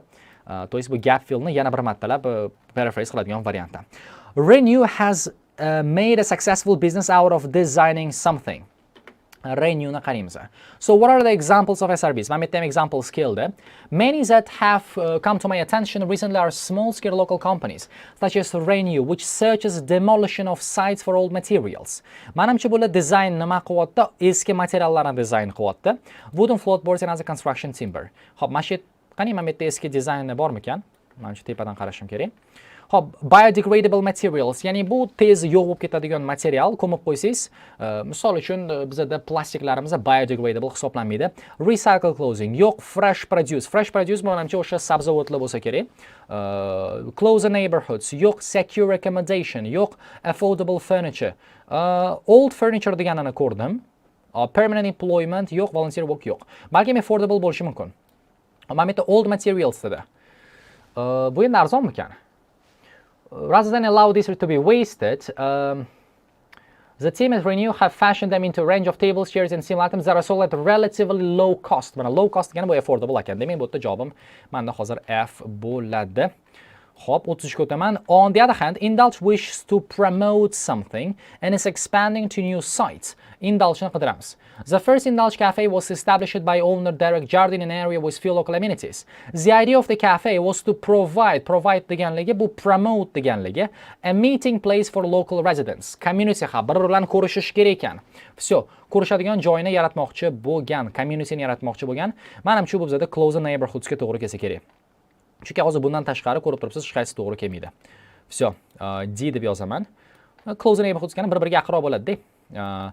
And large corporations cannot always make quick changes, but many make provisions for nimanidir ham ta'minlab qo'yadi.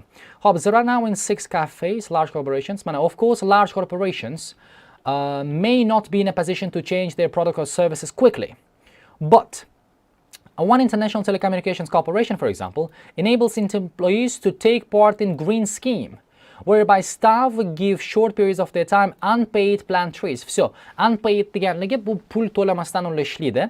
Ya'ni bu bizada volunteerstvoga kiradi. Hop, volunteering degan mana option esimda edi. Bu yerda ko'ryapsiz, aynan readingni ishlayotganingizda sizda memory ham juda katta rolga ega. Mana bu yerda volunteer work. Memories yaxshi bo'lmasa buni topa olmaysiz. Hop, H deb yozaman. 35 on a smaller scale, John and Jensen is experimenting with types of something. Hop, and is planning other adventures. John and Jensen ni qidiramiz. Keldi. Is investigating the use of things such as bamboo and soya beans. Hop, bularga nimaga ishlatayotgan ekan? To make coffee capsules and takeaway cups that will break down and decay naturally. Demak, ularning materiallari tez bo'tda chirib yo'q bo'lib ketar ekan. Ya'ni bu biodegradable ma'nosini bildiradi. Adashmasam bu birinchi option deydi. So, A ekan. Biodegradable deb yozib qo'yamiz. Oxirgisi 36 qoldi. In contrast, an example of a well-established business is Greener Good, which provides something to a growing market. Greener Good ni qaraymiz. Hop, Greener Good is now in its second decade of running a farm-to-table vegetable and fruit delivery. So, ular nima yetkazib berar ekan? Vegetable va fruitlarni. Ya'ni bu bizada boyagi fresh produce degani bo'ladi. Fresh produce'imiz bu bizada C da kelgan ekan. So, javobini men C deb yozib qoldiraman. That's it guys. Endi esa hozir biz multiple choice ni o'ziga ham o'tsak bo'ladi. Kattalashtiring deyapti. Normalni ko'ryaptim? So, manimcha muammo guys o'zingizdan. 37 ga qarayman. When discussing conscious consumers, the writer concludes that. Qarang, concludes deganligi bu xulosa, ya'ni bu bizning tekstimizning har doim oxirida keladi. Demak, conscious consumersni qidiraman. Mana conscious consumers keldi. Mana shu paragrafni biz oxirini o'qiymiz. Hop, oxiri bizda manimcha o'sha inraman, oxirgi ikkita gapini o'qiylik. But equally, many SRBs that I have studied were established by entrepreneurs who wanted to make a difference and have taken consumers along with them. Qarochi, biznesmenlar bu yerda iste'molchilar bilan birga bo'lgan demoqchi. In reality, both sides of the relationship have contributed to the fresh approach. Menimcha, jamiyatga foyda keltirish uchun bu yerda ham biznesmen va ham bu yerda nima deydi, consumerlar birga bo'lgan demoqchi. Menimcha ideyasi shu. Businesses are slow to respond to consumer demand. Ko'rmadim. Consumers and businesses have different interests. Naborot, menimcha bu sirazi bexato javob bo'ladi. Chunki ikkalasi ham bu yerda jamiyatni yaxshilamoqchi edi. See, businesses and consumers are influencing each other. Bir-biriga ta'sir o'tkazyapti. Balkim consumers should put more pressure on businesses. Yo'q. Xo'p, javobim yoki A. Menimcha A da bu yerda tez bo'ladi, sekin bo'ladigan joyini ko'rmadim, shuning uchun men javobini C deb qarayman. Endi qarang, multiple choice bor, siz ham 100% bu yerda tushunishingiz shart emas nima uchun javobingiz bo'layotganligi. Bu yerda siz nima uchun hozirgi javobingiz boshqalardan ozginagina yaxshiroqligini ko'rsatib bersangiz bo'ldi. Men hozir xuddi shu ishni qilaman. Choose the best deydi to'rttasining orasidan. 38. The writer refers to Lucinda Mitchell. Lucinda Mitchellni berishni maqsadi nima? Consumers, of course, are not always members of the public. Recently, I spoke to Lucinda Mitchell. Demak, botdagi bizani consumerimiz Lucinda Mitchell bu jamiyatga, oddiy aholiga tegishli emas. U bizada officer bo'lar ekan, local councilda, ya'ni menimcha tepada ishlaydigan odam, who told me that her organization frequently purchases from SRBs because of shared values. Menimcha hozir buni berishning maqsadi shuki, faqatgina oddiy odamlar emas, balkim tepada o'sha jamiyatning tepasida turadigan, ishlaydigan odamlar ham bizada o'sha SRBs bilan bog'liq demoqchi. Explain, qancha vaqtimiz qoldi? 5 daqiqa, bemalol yuramiz. Explain why SRBs lose out other businesses. I don't know. Keyinchalik kelar, lekin menimcha maqsadini tushunib bo'ldim. Exemplify bu misol berish. Lucinda Mitchell bitta berilyapti misol bo'lishi mumkin. The way governments often support SRBs. Menimcha support haqida keldi, qarang. Menimcha frequently purchases from SRBs, shared values, the government deganda mana authorities, bo'lishi mumkin, local council, governmentga bu kiradi. Men yeni o'chirib tashlayman, B bo'lishi mumkin. See, contrast the approach of different governments. Xo'p, bundan keyin solishtiryaptimi approachlarini? Yo'q. D, compare the role of SRBs in different regions. Har xil joylar bilan solishtirdimi? Men bu joyni ham ko'rmadim. Demak, bizda javobim B bo'lar ekan. 39. What does the writer suggest about the goal of SRBs? Maqsadi nima to'g'risida bo'ladi SRBni? Xo'p, mana SRBs mana keldi, qarang. In terms of goals, there are numerous types of social benefits that SRBs can help to achieve. Endi buni o'qishimiz kerak. Har xil maqsad bor ekan. Many concern employment. Juda ham ko'pladi maqsad bu ish ekan. Endi qarang, u yog'ini o'qishim shart emas. Meni главный ideyam bu ishligini tushundim. Keyingi gapga o'taman. Others thought, ya'ni bu boshqa maqsadlar, focus on fair and ethical treatment of employees. Okay, yaxshi bu relationship o'rnatish. Keyin some SRBs add additional goals as they develop. Boshqacha maqsadi bo'lar ekan. While this is commendable and a reflection of deep concern in contemporary society, it would be good to see greater diversity as SRB's concept evolves. Qarochi bizda asosiy o'sha 2-3 maqsadi bor, har xilroq bo'lgan, lekin keyinchalik ham bu maqsadlar har xillashsa zo'rroq bo'ladi. Men ikkita bo'ta главный ma'noni oldim. SRBs should have a wider range of goals. Bo'ldi, men yana tanlayman. Ekstrazi keldi. See greater diversity. Bu wider range of goals bilan bir xil. Yo'g'ini o'qimaymiz. Qaraq, which of the following best summarizes the writer's argument in the final paragraph. Oxirgi paragrafning maqsadi nima demoqchi? Xo'p, as with any business, of course there are issues to be faced. Bo'ldi. Bu paragraf menda hozir muammolar to'g'risida bo'ladi. Mana shu payt yana qaytaraman. Siz fikrlashni bilishingiz kerak. Ko'pchilik nima qiladi? Bitta gap o'qiydi. Fikrlashga ham harakat qilmaydi, dal shu o'qiyveradi. Hammasini tugatib bo'lgandan keyingina javobini topaman deydi. Yo'q, bitta gapni o'zida kelib turibdi-yu, muammo to'g'risida bo'lishi. Mana bu yerda qarang, mana some find it a challenge. Muammoni example-ni beryapti. Others lack deyapti, yana bitta muammo bo'lyapti. Mana however degandan keyin ko'pincha bizda fikr o'zgaradi. Few of these problems relate specifically to SRBs, but are witnessed in many startups. Greater professionalism and business school education can solve all of these issues, ensuring the sector has a bright future. Qarochi, bu paragrafda menda ikkita narsa to'g'risida. Birinchisi, muammolar по-любому bo'ladi va ikkinchisi, ularni yechish ham mumkin dedi. Всё. A minority of businesses will inevitably fail. Fail bo'lish haqida gapirdimmi? Menimcha qiyin bo'lish to'g'risida gapirdim. A bo'lishi mumkin. Qarang ko'raylik yana. SRBs are more successful than other businesses. Mana bu yerda startupsni aytdi-yu, lekin bir-birini qaysi biri bir-birini qaysi biri successful etmadi. B chiqib ketdi. Universities should do more research into SRBs. Ko'rmadim. The problem faced by SRBs can be overcome. Exactly. Muammolarni bizada yechsa bo'ladi demoqchi. Javobim C bo'lar ekan. Bang! Congratulations. Congratulations. Siz bilan guys hozir pos qilib qo'yaman. Naqd 40 daqiqada emas, 38 daqiqani ichida, 38 daqiqani ichida biza polностью readingni tugatdik. Mana 40 tadan hozir bu yerda javob berdi. Endi bilmadim hozir bu yerda 40 tadan nechta chiqadi ochig'i. Shuning uchun ham hozir men sizdan so'ramoqchiman. Nima deb o'ylaysiz? Hozir biz 40 tadan nechta topamiz? Qani predictioninglarni yozib qoldiringlarchi.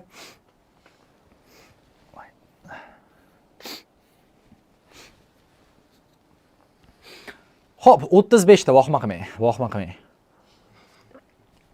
Agarda hozir 35 ta topsam, keyinchalik kursim ochiladigan bo'lsa, sizni shundoq tekinga qilaman. O'rtoqlaringiz olib keling, sizga tekinga o'rgataman. Shundoqligicha. Yo'q ustoz, 35 ta topasiz. Siz misol uchun aytgan gapingizda turib bera olmadingiz, 40 dan 40 ta dedi, alloqchi ekansiz deydigan bo'lsangiz, o'sha boshqa joyga kursi borsangiz, o'shani pulini to'lab beraman. Gap. Agar 35 ta bo'lsa, men ustozlikni tashlayman shu yerda. 37, 38. Hop. 37 ta aniq. Tekshirib bo'ldingizmi o'sha? Hop, meni predictionim qanaqa? Men 39 ta 40 ta deb o'ylayapman. Nimaga 39 ta? Chunki boya bitta savol bizda rosa qiynadi, ko'rdingiz? Qanaqa qiynaganligini. O'sha bilan hozir ochib ko'ramiz. Все, menimcha javoblarga o'ziga o'tsak ham bo'ladi. Men javoblarimni tayyorlab qo'yganman, answers. Bu bizda test 3mida. Test 3ni topamiz. Hop, endi men bu yerda mana qilib qo'ysam bo'ladi. Menga hozir qaysi biri javoblaydi? Mana shu yerda edi. Hop. Cho'ta mensimadinglar sizlar. Mensimadinglar ochig'i. Вообще mensimadinglar. 37 36 ta deysizlar, ko'rasiz hozir nasib. Men uverenman. Ya'ni siz nasib oxirga borib shunaqa darajaga erishasizki, o'sha qaysi javobingizni to'g'ri, qaysi javobingizni noto'g'ri topayotganligingizni bilasiz. Bu sizga boyayotgan o'sha confidence degan narsani beradi. Endi buni mehnati katta, конечно.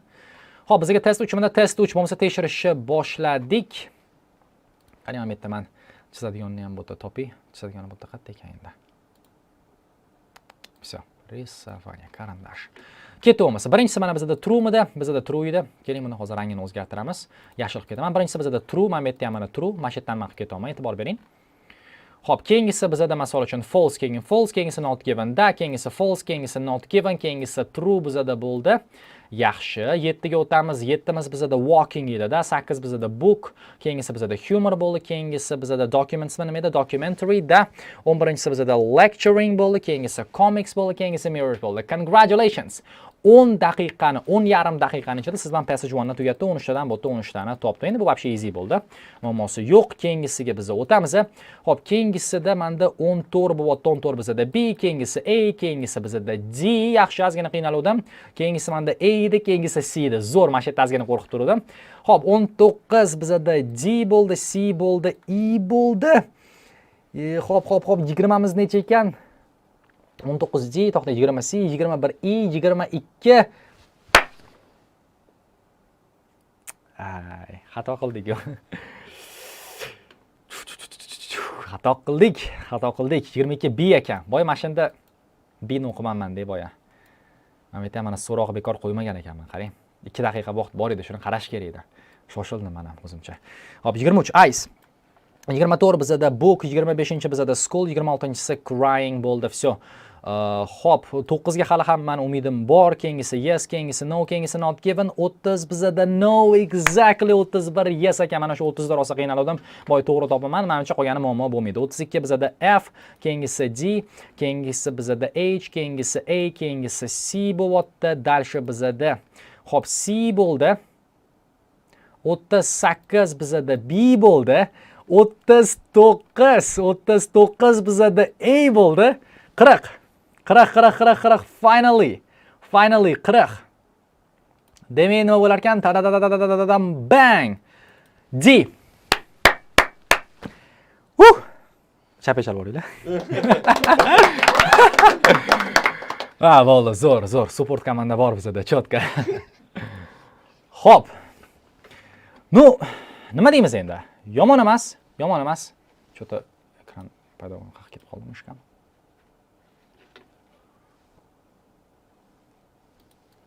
Всё. Yomon emas guys, yomon emas. Siz bilan hozir 38 daqiqaning ichida bu yerda 40 tani o'zidan 39 ta topdi. Mana shunaqa gaplar. Mana bu yerda qaranglar, naqa bo'lib qoldi. Yaxshi ko'rmayapti kommentariy menda. Всё bo'ldi. Hal. Bo'ldi, всё. Всё, congratulations guys. Congratulations. Mana shunaqa gaplar. Zo'r. Ko'rdingiz, 9 misol uchun bu yerda erishildi. 9 manimcha olishning iloji bor, hozir ko'rib turganingizdek. Men iloji bu yerda yo'q demayman. Va qanday pul o'tdi. Всё, manimcha hozir unga o'tish shart emas. Всё, endi hozir mana listening boshlaymiz. Xo'p, endi qarang. Mana shu hozirgi readingdan bu yerda olishingiz kerak bo'lgan narsani men sizga eslatib o'tmoqchiman. Birinchi o'rinda bo'ladi bu обязательно ishonch. Ko'rdingiz, men hozir bu narsani erishib berdim. Ko'rdingiz, menimcha hozir bu yerda qiyin bo'lmadi, to'g'rimi? Menimcha hozir bu yerda qiyin bo'lmadi. Misol uchun bu yerda qilish, ya'ni eng muhim narsa nimada bo'lyapti? Bu vaqtni isrof qilmasdan o'sha joyni o'qib bu yerda tushuna olish bo'lar ekan. Men shu narsani ko'p misol keltiraman. Misol uchun bizda pul bormi? Ko'p buni keltirganman. Hozir sizga yana bitta ko'rsatib beraman. Juda ko'pchiligingizni readingda qilayotgan muammoingiz nima bo'ladi? Mana oddiy misol qilaylik. Bo'ldi, yetadi. Misol uchun mana qarang. Menda hozir bu yerda qancha bor ekan? 20 misol uchun 5000, 35000, 40000 so'm menda pul bor. 40000 so'm pul bor, ko'rib turibsiz. Ko'pchilik nima qiladi? Bitta paragrafni o'qiydi. Ya'ni bu bitta bir martalab pul sanaydi, 40000ligini bildi. Keyin nima qiladi yana? Voy, men hozir javobini ko'rolmay qoldim deydi, yana o'sha paragrafni o'qiydi. Baribir 40000 chiqadi. Yana o'sha paragrafni o'qiydi. Voy, hozir savolim uchun qolgan bo'lsam-chi, savolga yana qaytib boradi, yana pastga borib, yana o'qiydi. Ya'ni bitta hozir bizda paragrafni o'qib bo'ldi. Undan ma'no olishdan bizda foyda yo'q ekan. Iltimos, pulni bir martalab sanashni o'rganing. Bir martalab bo'ldi, 2 martalab ma'nolari borsini o'qiganda fikrlay olishingizni bilishingiz kerak. Shuning uchun men bu yerda bekorga fikrlash deb aytmadim. Yana oxirida siz bilan qaytarib o'tmoqchiman. Agarda hozir siz zo'r tushunmagan bo'lsangiz yoki muammolar bo'lgan bo'lsa, bu perfectly normal holat. Meni o'zim bu yerda 8,5 ballga erishgunimcha tekstni boshidan oxirigacha mayda-chuydalar o'qib chiqardim. Mana hozir men ko'proq scanning boshqa narsa qildim. Bu menda necha yuzlab practice test qilgan orqali bu bir va necha bo'tda yuzlab artikl o'qish orqali kelib chiqqan narsa. Men o'zimda SAT ham topshirganman. 1490 bor. Ya'ni uni passajlari hozir reading nozida hech nima aytmoqchimanki, menda comprehension bo'tda kuchli ekan, mana shu narsaga erishdim. Va siz hozir buni bajarsangiz, baribir hozir 38-39 ta topmaysiz. Bu katta mehnat talab qiladi. Bu katta practice talab qilar ekan. Endi nasib bu yog'iga tayyor bo'lsangiz, keyinchalik bu yerda ishlaymiz. Shuning uchun ham aytdim, bunga ozgina hozir sabr, boshqa narsa kerak, okay? Nasib endi bu 23-chislo to'g'risida, kurs to'g'risida yana gaplashamiz. Hozir chuqur kirib o'tirmayman. Xo'p, readingni biz tugatdik. Listening o'tamizmi? Xo'p, qaranglar, uje kutilgandan ko'proq bo'ldi. Hozir menimcha listeningni o'ziga o'tsak ham bizda bir 20 minut emas, menimcha yarim soatga 40 minut qolib ketishimiz mumkin. 2 soatdan oshib ketadi ozgina. Nima deymiz? O'tamizmi yo charchadinglarmi? Qani? O'tamiz yoki charchadik deb yozib qoldiring. O'tamiz siz bosib boramiz. Charchagan bo'lsangiz mayli. Bugun bo'lmasa nasib keyingi safar bo'lar.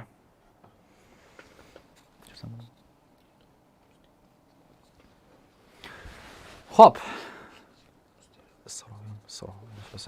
Nima ekan? O'tamiz. Charchadik bo'pti. Siz charchamadingizmi? Yo'q, men charchamadim. Men aytdim, men sizlardan energiya olaman, guys. Nima qilaman, charchabman. Men sizlardan energiya olaman. Sizlar o'tamiz desanglar, men, пожалуйста, yo'q demayman. Bizni, kstati, bu joyda 2 soatga olganmiz, hozir voqeliklar tugatib ketishimiz ham bo'lmaydi. 2 million to'largan joy. Alam qiladi, voqelik tugatib ketsa, bu yerda pul qoldirib ketyapti, shunda. Shuning uchun bu narsa ham arzirlanishi kerak, обязательно.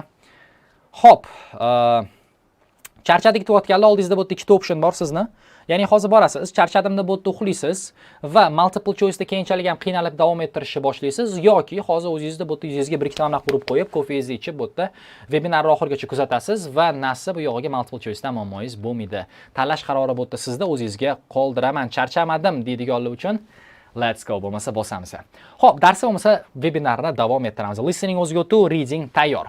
Demak, birinchi o'rinda listening o'zini boshlashdan oldin men sizdan bittagina savol so'ramoqchiman. Bu savolni oldin men ko'p so'raganman, lekin yangi bo'layotganlar uchun yana bir bor so'rayman. Ups. Bu savolim quyidagicha. Listeningni eng zo'r ko'tarish yo'li qanaqa? Ko'rmadinglar degan umiddaman. O'sha slaydda yo'q bo'lib qolibdi. Listeningni eng zo'r ko'tarish yo'li qanaqa? Bu qanaqa texnika bo'ladi bilmadim.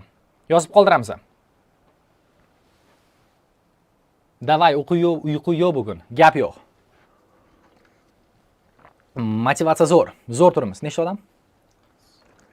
4800 ta. 4800 ta zo'r. Gap yo'q lekin 4800 ta odam umr bo'lishiga qaramasdan shu yerda onlayn turibdi. Uchinchasini qo'ldan kelmaydi. Soat 10:44 bo'lganda yoki Instagramda o'tirishadi yoki bu yerda telefonda gaplashib o'tiradi, dardlashib. Yoki sizga o'xshab bu yerda dars qiladi, gap yo'q. Kino ko'rish. Xo'p, give up regular practice. Gap yo'q, guys. Men juda ham xursandman. Mana shu yerdan bilinadi, o'sha meni bu yerda videolarimni kuzatib, nasib webinarga qo'shilayotganligingiz bilinishi. Xuddi shunaqa. Bu just listen a lot degan advice'imiz bo'lar ekan. Ya'ni agar mana shuni o'ziga hozir hammanglar amal qiladigan bo'lsangiz, sizda o'z listeningni juda ham avval. Chunki oddiy qilib aytganda, hozir o'zbek tilida maska listening qo'yib ko'rsam, meni eshitmaysiz ham, qisqa qilib aytganda. Shuning uchun ham nima demoqchiman? Mayli, hozir multiple choice'ni sizga o'tib beraman, lekin bittasingizdan chiqmasan, hozirgi o'tayotgan texnikamni ham sizdan zo'r rezultat olib kelib beradigan narsa bu comprehension esa. Ya'ni tushunish qobiliyatingizni yaxshilash bo'lar ekan, okay? Keling, hozir bu yerda eksperiment qilamiz. Mana shu texnika sizga qanchalik bo'tda yordam berishini ko'ra olish uchun. Mana hozir siz ikkita bo'tda savolimga javob berar ekansiz. Birinchi savolim siz part 3 ni o'zini eshitadigan bo'lsangiz, iltimos ikkita savolni bitta qilib javob beramiz, shoshilmaymiz. Agarda part 3 ni o'zini eshitsangiz, savolni siz umuman eshitadigan bo'lsangiz, shuni necha foizini tushunasiz. Va keyin siz part 3 da o'rtancha holatda 10 ta savoldan nechta to'g'ri topasiz. Bitta messajda yozib qoldiramiz, alohida qilmang, chalgashib ketamiz. Men sizga shunda muammongiz nimaligini aytib bera olaman. Xo'p, 70% ni tushunaman, 7 ta topaman deb yozdilar Mr. Dilshod. To'liq qilib yozamiz, chala qilib yozyapsiz. Ko'pchiligingiz 40% ni tushunaman, 4 ta topaman deyishdi. Keyin 59% ni tushunaman, why so specific? 5 ta topaman, 60% ni tushunaman, 6 ta topaman. Aha, 40%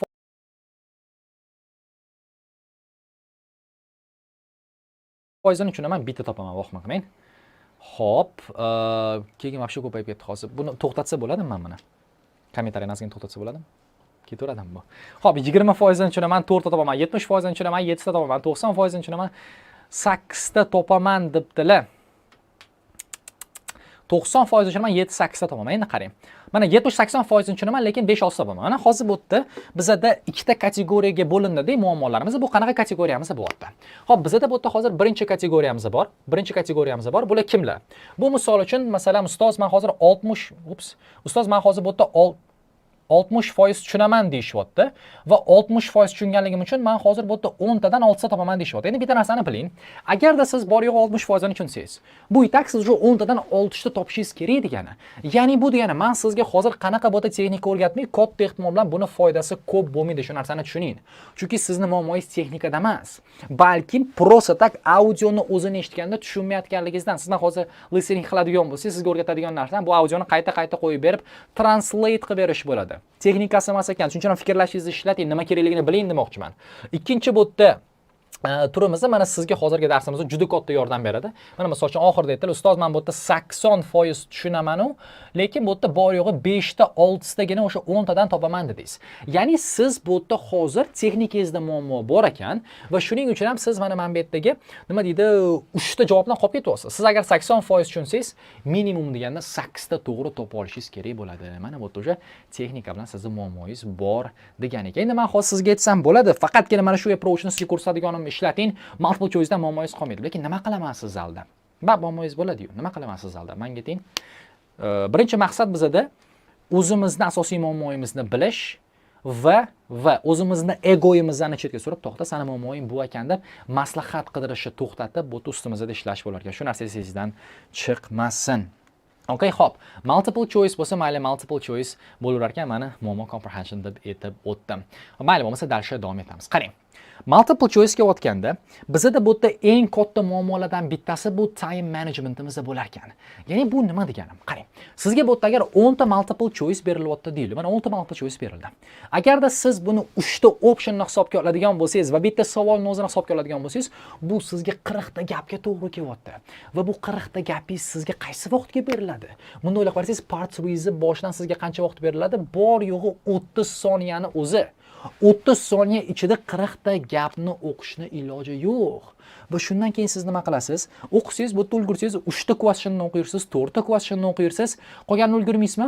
Va ulgurmaganingizdan keyin u savollarda siz o'sha multitasking qilishni boshlaysiz. Mana shu eng katta muammoingiz. Ya'ni tasavvur qiling, 25-savol keldingiz. Siz uni o'qishga ulgurmagansiz boshida, vaqt berilganda nima qilasiz? Siz bu yerda bitta vaqt ichida o'qishni boshlaysiz u narsani. Keyin o'sha payt audio gapiryapti-yu, o'sha payt audioni eshitishni boshlayotgansiz va o'sha payt men hozir A'ni tanlayman, B'ni tanlayman, o'chirib tashlayman deysiz va o'sha payt yozar ekansiz. Menga ayting, 3 ta ishni bitta vaqtda qilib turib kim ko'kargan bu yerda? Yuli Sezar ko'kargan bo'lishi mumkin. U milliarddan, milliontadan bitta vaqtning 7 ta ish qilgan. Lekin siz menimcha hozir hech qaysingiz bu yerda shu narsani qila olmaysiz. Oddiy qilib aytgan, men sizga hozir ham kitob o'qib turib darsni tushuntirib bera olmayman. Ikkalasi ham rasvo bo'ladi. Sizni bu yerda muammoingiz ham bu yerda shu bo'lar ekan. Ya'ni nima demoqchiman? Siz bu yerda oldingizga maqsad qo'yishingiz kerak. Bitta ishni har doim bu yerda bitta vaqtda qilishda. Multitaskingni yig'ishtiramiz. Xo'p, ustoz, qanaqa qilib shu narsani yig'ishtirish mumkin? Qanaqa bu yerda vaqt ko'proq olishimiz mumkin partiyaga desangiz, buni yo'li bor. Buni men jump up technique deyman. Ya'ni bu sakrab o'tish bizada bo'lar ekan. Bu texnikani maslahat beraman. Part 1 va part 2 sida zo'r qilayotganlar uchun, agarda buning zo'r bo'lmasa, bu narsani bajarsangiz kerak emas. Chunki lutcha hozir siz part 1 va part 2 ni birinchi o'stirib olganingiz ma'qul. Keyin part 3 ga qaraganda, chunki part 1 va part 2 oson deydi. Uni printerimizda o'quvchi ham eplay oladi. Xo'p, jump up texnika qanaqa ekan? Qarang. Formulasi mana bu yerda yozilgan. Mana siz hozir bu yerda part 1 ni o'zini boshlayapsiz, to'g'rimi? Part 1 ni misol uchun boshida boshlaganingizda nima bo'ladi? Sizga bu yerda 30 soniya vaqt beradi, lekin part 1 ningizni o'ziga 30 soniya ketkazish kerak emas-da. Mana bu yerda men 15 sekund deganman, yetib ortadi. 10 sekund ham sizga yetar ekan. Boshida 15 sekund qoldi. O'sha 15 sekundingizni siz bu yerda o'sha mana bu part 2 ga ketkazadigan bo'lar ekansiz. Okay? Xo'p, part 1 bu yerda boshlandi. Part 1 ni hammasini tugatib oldingiz va oxirida part 1 ningizni sizda bu yerda yana 30 sekund berar ekan. Now you have some time to check your answers deydi. Aldiydi, kerak emas sizga check qilish. Buni oxirida 10 minut berganda ham check qilsangiz bo'ladi. Mana shu 30 soniya vaqtingizni siz keyin yana bir bor bu yerda part 2 ga o'ziga yetkazasiz. Va bu o'sha tepada 15 soniyamiz bormidi. Hozir yana bitta 15 soniya ortiq qolyapti. O'sha 15 soniya siz part 3 ni o'ziga yetkazsangiz bo'lar ekan. Qarang. Ya'ni part 1 tugayotganda siz o'sha part 3 ga qara olishingiz mumkin. Agar tez o'qiydigan bo'lsangiz. Part 2 boshlandi. Part 2 boshlanganda sizga yana 30 soniya vaqt beradi. 30 soniyani misol uchun 15 soniyasini part 2 ga o'zingizga ketkazing, yaxshilab analiz qilib chiqing va qolgan yana 15-20 soniya vaqt bo'ladimi? Yana 15-20 soniya vaqt bo'lsa, siz shuni yana bir bor part 2 ga yetkazar ekansiz. Part 2 tugadi bu yerda. Oxirida yana sizga 30 soniya vaqt beradimi? O'sha narsani yana siz bu yerda part 3 ga yetkazar ekansiz. Umumiy olganda, oldim deganda siz bu yerda part 3 ni o'ziga 75 soniya vaqt yetkaza olasiz. 30 soniya emas. Agarda manbani tezlashtiradigan bo'lsangiz, siz bu narsani bemalol 90 soniyaga ham ko'tarsangiz bo'lar ekan. Menimcha 1,5 daqiqaning ichida multiple choice ni qilib chiqishni iloji bor. Qolgan payt bizda yo'q ekan. Mana nima borasizmi? Всё. Menimcha bu yerda time management jihatini tushundingiz. Всё, time ni bitta bilib oldik. Endi bu yerda keyin muammosiga o'tamiz. Xo'p, ustoz, men bu narsaga keldim, hammasini ko'rib chiqdim, lekin confuse bo'laman deyishadi. Kimda shu muammo bor? A ni o'qiysiz, B ni o'qiysiz, C ni o'qiysiz, hammasi bir xil tuyuladi. Kimda shu muammo bo'lsa, plyus qoldirsin. Charchadik, vahima qilmang. Xo'p. Kimda shu muammo bor? Men o'zimda mashinaqa bo'lardi. Men listening 9 ga chiqa olmasligimning sababi bu asosan multiple choice ni o'zida bo'lgan. Mana buni qarang, hamma narsasi bir xilda. Bittasi farq bo'lmasa, tim bo'li shoshayotganingizda ko'ra olmaysiz buni o'shalarni ham. Xo'p, plyuslarni ko'raman. Oho, normalniy muammoimiz bor ekan bu bilan. Xo'p, optionlar bilan bizda qanaqa yo'lda ishlanadi? Buni men sizga zo'r momentini ko'rsataman. Qarang. Optionlar bilan siz nega chalg'iysiz? Optionlar bilan chalg'iysiz chunki siz bu yerda yetarlicha ularni analiz qilib farqini topa olmas ekansiz. Xo'p, qarang. Bizda o'zi bitta optionimizda aytaylik, bizda 8 ta so'z beriladi, to'g'rimi? Lekin 8 ta so'zingizning ichidan sizda har doim bitta, nari borsa bu yerda 2 tagina so'zingiz bo'ladi, urg'uni. Ya'ni o'sha bizda optionni glavniy ma'nosini berib turgan. Siz o'sha narsani topa olishingiz kerak bo'lar ekan. Mana shundangina siz bu yerda multiple choice ishlay olasiz. Sizga hozir oddiy bitta misol qilib keltiraman. Mana juda ko'pchilik misol uchun noto'g'ri bu yerda so'zlarni tagiga chizib tashlaydi, ko'raman deb 8 ta so'z bo'lsa optionni 4 ta 5 tasini chizadi. Kerak emas bu narsa, sizni chalg'itadi. Oddiy misol, qarang. Mana bu narsaga qarang. Nima deb o'ylaysiz? Bilaman, endi to'shda bu mashinaning shinasi, lekin bu qaysi mashinaning shinasi? Kim ayta oladi? Qaysi mashinani bu bizda diskasi? Bormi oramizda biladiganlar? Chatga yozib yuboring bilsangiz. Nima qilib charchadinglar? Zo'r savol. Ustoz charchadingizmi? Mendan so'rasangiz bo'ladi. Xo'p. Malibu deyishyapti, Cobalt deyishyapti, misol uchun. Yo'q, Malibu Cobalt emas. Xo'p. Dal shu o'tamiz, a? Mana bunga nima deysiz? Bu qaysi mashina bo'lishi mumkin? Endi mashinani misol uchun zo'r tushunadiganlar bo'lsa topa olishi mumkin. Lekin hozir ko'pchilikni ko'raman, Subaru, Toyota deyishyapti, Porsche deyishyapti. Yo'q. Qarang, siz bu misol uchun mashinani aynan bu yerda qattanligini, misol uchun qaysi kompaniyada ishlatayotganligini bilasiz. Siz uni qachonki birinchi o'rinda nimasiga bu yerda qarasangiz, nima deymiz buni? Logo. Logo, значок. Xo'p, logosiga bu yerda qarab bu yerda bilar ekansiz, tushundingizmi? Mana shunga qarab turadi, men misol uchun bu Mercedes ekan deb tushunib olishingiz bo'lar ekan. Xo'p, nima uchun men hozirgi bu narsani aytdim? Mana juda ko'pchilik hozir optionlar bilan ishlayotganda, ular mashinani shinasiga qaraydi, mashinani ruliga qaraydi bu yerda, mashinani misol uchun bu yerda kapotiga qaraydi, lekin u bilan mashinani qanaqaligini bilish juda ham qiyin. Siz mana bu narsaga qarashingiz kerak. Ya'ni bu sizni urg'ungiz bo'lar ekan. Shuning uchun ham siz optionda birinchi qiladigan ishingiz glavniy ma'noni topa olish sizda bo'lar ekan, okay? Xo'p, keling hozir bitta yana test ishlab ko'ramiz. Nima deysiz? Bitta multiple choice ni sizga realniy holatda ko'rsatib beraman. Xo'p, men sizga bitta chiroyli multiple choice o'zi ham tashab qo'yganman. To'g'ri tayyorlab qo'yganman. Shuni ishlab ko'ramiz. Hozir men ochaman buni.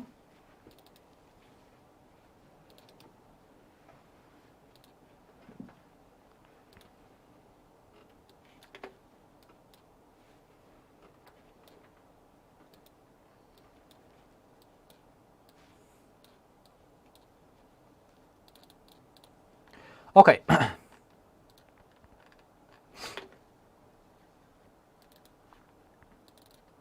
Test 1. Section 3. Eshitilyaptimi? Help in their future career, you know, in their first year's teaching. So that's what helped you decide? Actually, Yaxshi eshitilayotgan bo'lsa, hamma plus qo'yib yuborsin. Chunki hozirdan bitta multiple choice ishlashni boshlaymiz. Audiosi muammo bo'lmasa bo'ldi. Всё. Plusma plus bo'lmasa men o'tirib ishlashni davom etaman. Endi qaranglar. Xo'p, birinchi o'rinda keling bu option analyze qilishni boshlaymiz. Demak, birinchi o'rinda siz qiladigan ishingiz multiple choice da bu aynan buni topikini o'qib olish bo'lar ekan, chunki mana shu topikni o'zidan ham siz ancha-muncha javoblarni olsangiz bo'ladi. Xo'p, research project on attitudes towards study. Ya'ni bir xil buni pozitiv, bir xil negativ deb ko'radi deb aytsa kerak. 21 ni o'qiyman. Phoebe's main reason for choosing her topic was that. Demak, birinchi o'rinda siz bu yerda analiz qiling dedim, urg'u degan so'zni toping dedim. Bu yerdagi urg'u so'zimizni bu aynan main reasonni so'ziga tushyapti. Nima uchun bu narsa bo'lyapti? Qarang. Siz misol uchun, masalan, audioni o'ziga borganingizda o'tda aytib qolishi mumkin. Well, one of the factors why I chose this topic is that actually my classmates had been quite had showed a kind of an interest in it. Deb qo'ysa, siz bu yerda o'sha javobi xatoligini ayta olishingiz kerak, chunki bu yerda one of the reasons deyapti. Sizda bu yerda esa main deyish kerak. Keyin nima deydi? But one of the primary of them is the fact that it would really assist me in preparing for the teaching post deb qo'yishim kerak. Demak, bu yerda javobim hisoblang B bo'lar ekan deb siz bu yerda aytishingiz kerak bo'ladi. Demak, urg'uyimizni biz hozir savolni o'zi topdik. Endi biz urg'u degan narsani mana bu optionni o'zlaridan topishimiz kerak bo'ladi. Hop, hey, her classmates had been very interested in it. Demak, menda bu yerda ikkita degana so'zim glavniy ma'noni beryapti. Birinchisi, hop, keling bu yerda anaqani o'zgartiramiz. Birinchisi bu anda classmate so'zim bo'lar ekan va ikkinchisi interested degan so'z bo'ldi. B. Hop, nima uchun topigini tanlagan? Chunki it would help prepare her for her first teaching post. Всё. Teaching postga uni prepare qilardi. Bo'ldi. C. She had been inspired by a particular book. Inspired va particular ham kerak emas. Had been kerak emas. Bookni tegi chizamiz. Ya'ni bunaqa bir tegi chizishni nima uchun zo'r tomoni bor deyapman? Chunki mana shuni orqasidan siz уже keyinchalik vaqtam yuta olasiz. Ya'ni butun bir optionlarni o'qishingiz shart emas. A. Classmate interested. B. Prepare for teaching post. C. Inspired by book. Всё. Shunaqa tez qarab ketsangiz bo'ladi. Endi qarang, hozir mana shu bilan bitta multiple choice ga javob berib ko'ramiz. Siz menga bu yerda javobini aytasiz. Faqatgina qarang, buni javob berayotganda bitta narsaga kelishimiz kerak. Multiple choice da juda ham ko'plarning muammosi ular faqatgina to'g'ri javobni qidirishadi. Bu juda xato narsa. Mana bizda A imiz bor. Misol uchun mana bizda B optionimiz bor, mana bizda C optionimiz javoblarimiz bor. Bizani bilasizmi, mana bu narsa to'g'ri javob deydi, lekin to'g'ri javobimiz bizda ko'pincha mana bunaqa berkitib qo'yilgan bo'lar ekan-da. Ya'ni uni topishingiz sizda qiyinroq bo'ladi. Biz mana qing'ir shu noto'g'ri javoblarimiz bor. Ularni bizda topish oson. Va ko'pincha holatda multiple choice ni o'zida siz shuning uchun ham birinchi o'rinda siz to'g'ri javobingizdan tanlash emas, balkim siz bu yerda noto'g'ri javobni topishdan boshlashingiz kerak. Bu bilan nima demoqchiman? 3 ta optionni siz bilib olasiz va noto'g'ri javob kelishi bilan siz sirazu to'xta, buni C deb bergan edi deysizda va borib siz bu yerda C ni o'chirib tashishingiz kerak bo'lar ekan. To'g'ri javobni kutib o'tirish kerak emas. Tushundingizmi? Va bitta narsa yana sizga yordam, multiple choice'imizda bu true false not given savol turi bilan deyarli bir xil. Ya'ni buni bitta javobi bizda true bo'ladi, bitta javobi bizda ko'pincha buni false bo'ladi va bitta javob bizda ko'pincha not given bo'ladi.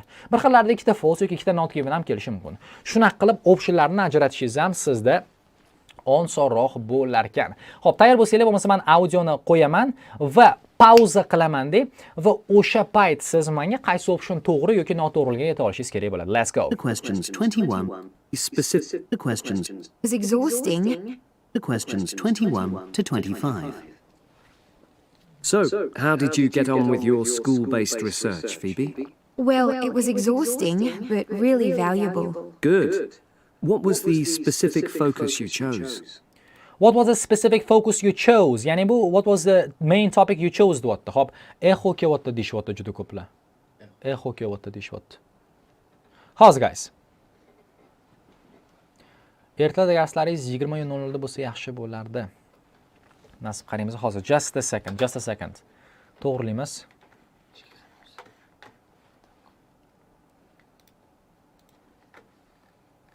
Sal sabr qilib turamiz.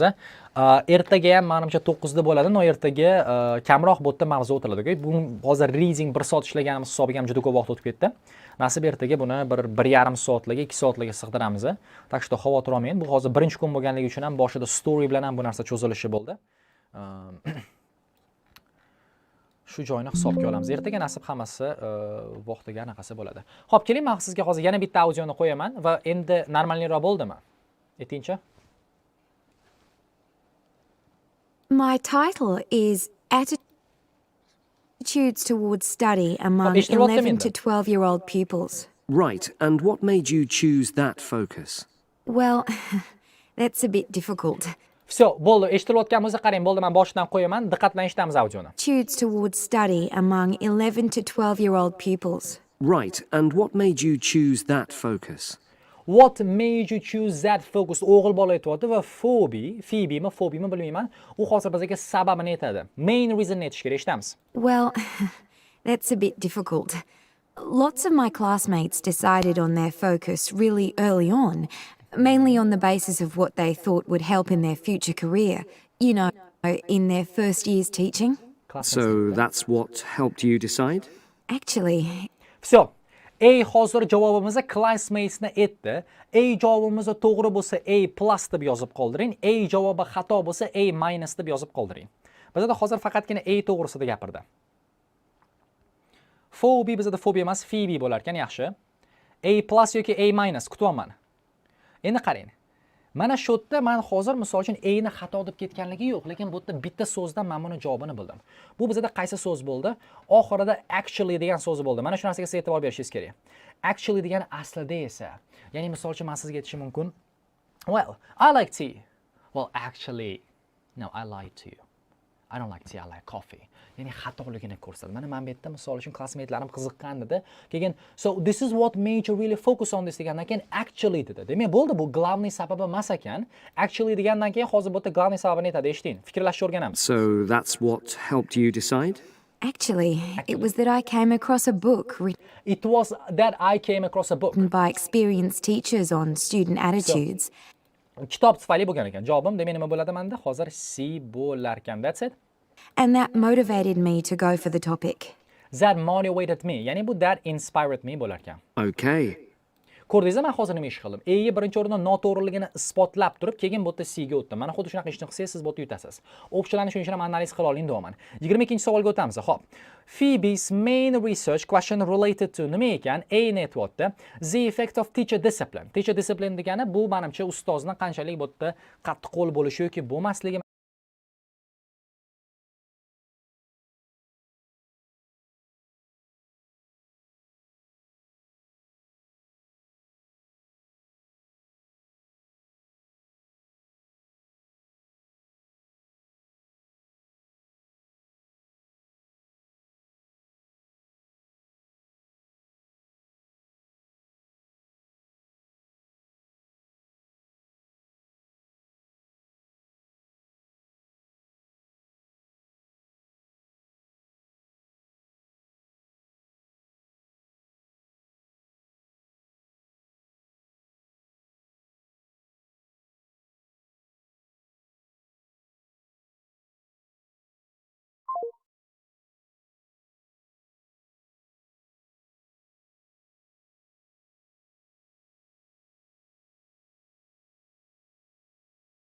menimcha bo'ladi. Shuning uchun ham men prosta discipline tagiga chizib qo'yaman, bo'ldi. B. The variety of learning activities. Mana bu yerda variety ga urg'u tushyapti. Ya'ni har xillikka bo'lar. Activity ni mana tagiga chizamiz. C. Levels of pupil confidence. Bu yerda pupil confidence ni tagiga chizamiz. Ya'ni bolalar qanchalik o'ziga ishonyapti yoki yo'q. 22 ga let's go. So, what were your research questions or issues? What was your question? Well, I wanted to look at the ways students responded to different teachers. Qarang. I wanted to look at the way students responded to different teachers. Qaysi javob katta ehtimol bilan bo'ladi? Yoki qaysi javoblar bo'ladi? Menimcha qaysi javoblar bo'ladi deyishim mumkin. Studentlarni hozir bizada ustozlar bilan aloqasini ko'rsatyapti. Nima bo'lar ekan bizada? Xo'p, A minus A bo'lishi mumkin. Nimaga minus deyapsiz? Men hozir menimcha bu yerda B emas deb o'ylayman yoki bizda mana pupil confidence yoki A bo'lsa kerak. Ularni o'qiylik hozir aniq javobni bermadi baba. Particularly focusing on whether very strict teachers made teenagers less motivated. Particularly was a strict teachers make teenagers less motivated. Ya'ni ularni striktda qanchalik effekt qilish to'g'risida gapirdi. Menimcha bu bizda hozir strict ni aytdim, bu teacher discipline ga kirsa kerak. And from your research, did you find that was true? No. Hop, did you find that was true? No, no, menimcha the research question related to the effect of teacher discipline bo'lsa kerak. Sal qiyinroq savol ekan. Menimcha bu yerda the variety to'g'risida ham, people confidence to'g'risida ham gapirmadi. 23 o'qiymiz. Phoebe was most surprised by her finding that. 23 da ham bizda hozir eng urg'u so'zimiz bu most surprised ga tushadi. Mana shu so'zni sinonimini topa olsangizgina javobini bittada topasiz. Nimalar bor ekan? A. Gender did not influence. Qarang, gender not influence behavior seriously. Ya'ni bu xoh qiz bolami, xoh o'g'il bolami ikkalasi bu yerda bir xil yo'lda o'zini tutdi deyapti. B. Girls were more negative about school than boys. Xo'p, bu yerda girlslarimiz yomonroq ekan. C'imizda esa boys were more talkative than girls in a class. Okay, qarang. Bizda hozir A optionimizda ikkita gender bir xil deyapti. B optionda qizlar negativroq deyapti. C optionda esa bolalar ko'proq gapiradi dedi. Bo'ldi. Eshitamiz 23 ni. Not from what I saw, you know, from my 5 days observation, talking to people and so forth. Okay. We'll talk about the actual research methods in a moment, but before that, can you briefly summarize what your most striking findings are? Most striking findings are. Mana shu yerda sразу menimcha javobni aytadi. Chunki bu most surprised ni sinonimi. Well, what really amazed me was What really amazed me. Mana shu narsani eshitsangiz javobi kelayotganligini bilishingiz kerak, chunki bu most surprises ni sinonimi. the significant gender differences. Qaysi bizada option to'g'ri yoki xato? Optionni yozasiz, plus deb yozasiz yoki minus deb yozasiz.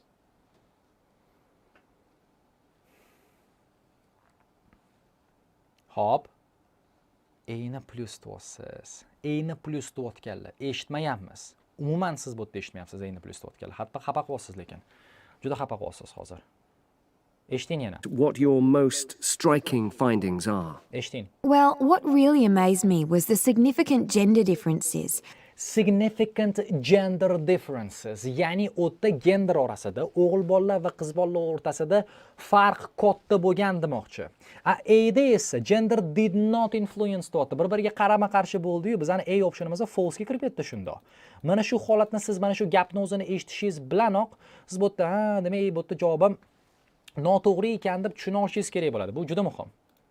I didn't set out to focus on that, but I didn't set out to focus on that. I found that boys were much more positive about being at school. Qaysi javobim to'g'ri? Endi men o'zim ayta qolaman, mayli. Boys were more positive. Bolalar pozitivniroq bo'lsa, demak girls were more negative ga kiradi. O'sha kech bo'lib ketyapti, tezroq ishlaymiz, javobim demak B bo'lar ekan. Girls were more impatient. Girls were more impatient. They talked a lot about wanting to grow up and leave school. Very interesting. Yeah, it is. From doing the research, it was clear to me that Qarang, mana from doing the research it was clear to me deyapti, ya'ni bu o'sha 24-savolga o'tib ketdi, ya'ni she has learned that u o'rgangan narsasi to'g'risida gapiryapti. Men sizga hozir bu yerda yana bitta texnikani ko'rsatib bermoqchiman. Ya'ni bu texnikamiz qanaqa? Qarang, siz bu yerda multiple choice ni ishlaysiz, siz bu narsani xuddi gap fillga yondashgandek qilsangiz ham bu juda zo'r bo'ladi. Bu ayniqsa sizni comprehensioningizni o'stirishga juda yordam beradi. Xo'p, gap fill deganim qanaqa? Mana juda ko'pchilikning muammosi multiple choice ni ishlayotganda ular optionlar bilan chalkashib ketishar ekan. Siz optionni hattoki yoki o'qimasdan turib, ayniqsa uyda praktika qilayotganingizda javob topsangiz bo'ladi. Oddiy sizga misolni ko'rsataman. Aytaylik bizga 21-savolimiz mana bunaqa berildi. Sasha is at the age of dedi. Endi bundan keyin siz misol uchun, конечно, buni javobini son bo'lishini bilasiz. Ya'ni bir xillarda shunaqa moment kelar ekanki, siz allaqachon optionlar nima bo'lishini siz his qila olasiz va javob bera olasiz. Shu paytda sizga uncha bu yerda optionlarni bilish bu yerda shart bo'lmas ekan. Keling hozir bitta improvizatsiya qilib ko'ramiz. Ya'ni men sizga hozir bitta mana shuni o'zim aytib beraman va sizning vazifangiz javobingiz A yoki B yoki C ligini aytib berish bo'lar ekan, okay? Well, now I'm going to give some information about Sasha. Well, actually, he has the best friend, Tom. They have been together for like probably more than 10 years. They have grown since the childhood. And Tom's age is actually 18. And Sasha, last year was 19. So yeah, let's wish him a happy birthday because soon he will grow up by 1 year. Hop, javobim nima bo'ldi? Qaysi yosh bo'ldi? Men hozir bu yerda 3 ta, to есть 2 ta yoshini aytib ketdim, lekin logika bilan qarasangiz, topolsangiz bo'ladi. Ko'pchilik bu yerda 20 deyapsiz, exactly. Javobim bu yerda mana hozir 20 bo'lar ekan. Ya'ni men hozir nima demoqchiman? Javobim xato bo'ldi. Nima uchun? Chunki menda bu yerda o'rtog'ining yoshi 18 dedim. Va men bu yerda aytdim, o'tgan yili uni yoshi bu yerda 19 dedim. O'tgan yili 19 bo'lgan bo'lsa, demak hozir menda nechi bo'lar ekan? Demak 20 bo'lar ekan, shu yerdan to'g'ri. Ya'ni bu yerda o'sha sizga ko'rsatib bermoqchiman. Ya'ni to'g'ri javobimiz bizda yashirinib ham berilishi mumkin. Hozir ham shunaqa bo'ldi. Mana shu holatda siz optionlarga qaramasdan ham bu yerda javob bersangiz bo'lardi, okay? Keling hozir mana xuddi shu narsani Hop, javobim nima bo'ldi? Qaysi yosh bo'ldi? Now I'm going to give some information about Sasha. Well, actually, he has the best friend, Tom. They have been together for like probably more than 10 years. They have grown since the childhood. And Tom's age is actually 18. And Sasha, last year was 19. So yeah, let's wish him a happy birthday because soon he will grow up by 1 year. Hop, javobim nima bo'ldi? Qaysi yosh bo'ldi? Ideyasi bu yerda ko'rib turishingiz mumkin unexpected insights. Ya'ni bitta narsani plan qilasan-u, lekin ko'p kutilmagan narsa sodir bo'ladi dedi. Bu birinchi o'rgangan narsasi. Right. Did you get any insights into teaching? Did you get any insights into teaching? Endi kelayotgan ekan prinsip. Hozir men noto'g'ri joyga qaramiz. Mana insights into teaching 24 eshitamiz. Yes, certainly. Yes. I was doing a lot of observations of the way kids with very different abilities Kids were in different abilities. collaborate on certain tasks. You know, help each other. Help each other. Demak, ularning har xil abilities bor va bir-biriga yordam bergan. And I began to realize I began to realize, manimcha bu she has learned ga eng zo'r sinonim bo'ladi. that the lessons were developing in really unexpected ways. Lessons were developing in really unexpected ways. Kutilmagan yo'lda bo'lar ekan. Manimcha o'rgangan narsasi shu. So, what conclusion do you draw from that? Well, I know it's necessary for Cinema. teachers to Organ prepare cinema. lessons carefully, but it's great if they also allow lessons to go their own ways. It's great if they allow lessons to go their own way. Ya'ni darslari bu yerda o'zi ketsa ham zo'r. Ya'ni hamma narsani bu yerda plan qilish kerak emas edi. Prosta men hozir audioni tushundim bo'ldi. Endi optionlarga qaraymiz. A. Teachers should be flexible in their planning. Exactly, javob A bo'lar ekan bo'ldi. Flexible degani ular moslashuvchan bo'lish kerak. Bitta narsa bo'yicha ketish kerak emas edi. Xuddi shunaqa. B. Brighter children learn from supporting weak ones. E'tibor bering. Bizda boya hozir supporting to'g'risida gap ketgan edi, lekin bu yerda prosta children of different abilities support each other dedi. Lekin aynan bu yerda aqllilar o'rganadi, tupoylarga qarashib degan joyi yo'q. Bni o'chirdim, not given. Children vary from each other in unpredictable ways. Rostdan ham bizda children vary qiladi dedi, lekin unpredictable ways kutilmagan yo'lda demadi. Kutilmagan yo'li bu bizda ustozni planiga nisbatan aytilgan edi. Demak, javobim bu yerda C emas ekan. Всё. Keling oxirgi bu yerda 25-savolga ham bu yerda shunaqa javob beramiz. Oxirgisi, hop, is particularly impressed by. Mana shu menda eng glавный so'z. Nima bilan impress bo'lgan Tim? Good point. Now, I'm really pleased to see you doing this. Analyzing and drawing conclusions based on data. Based on data, hop, research asoslangan holda qilindi. Mana shu narsa yoqdi. But surely this isn't proper data. Because it's derived from such small-scale research.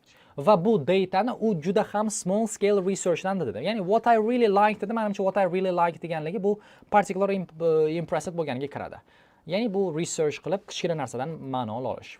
Well, as long as you don't make grand claims for your findings, this data is entirely valid. Data I like the way you're already stepping back from the experience and thinking about what you've learned about research. I like the way degani bu particular impressed ga kiradi.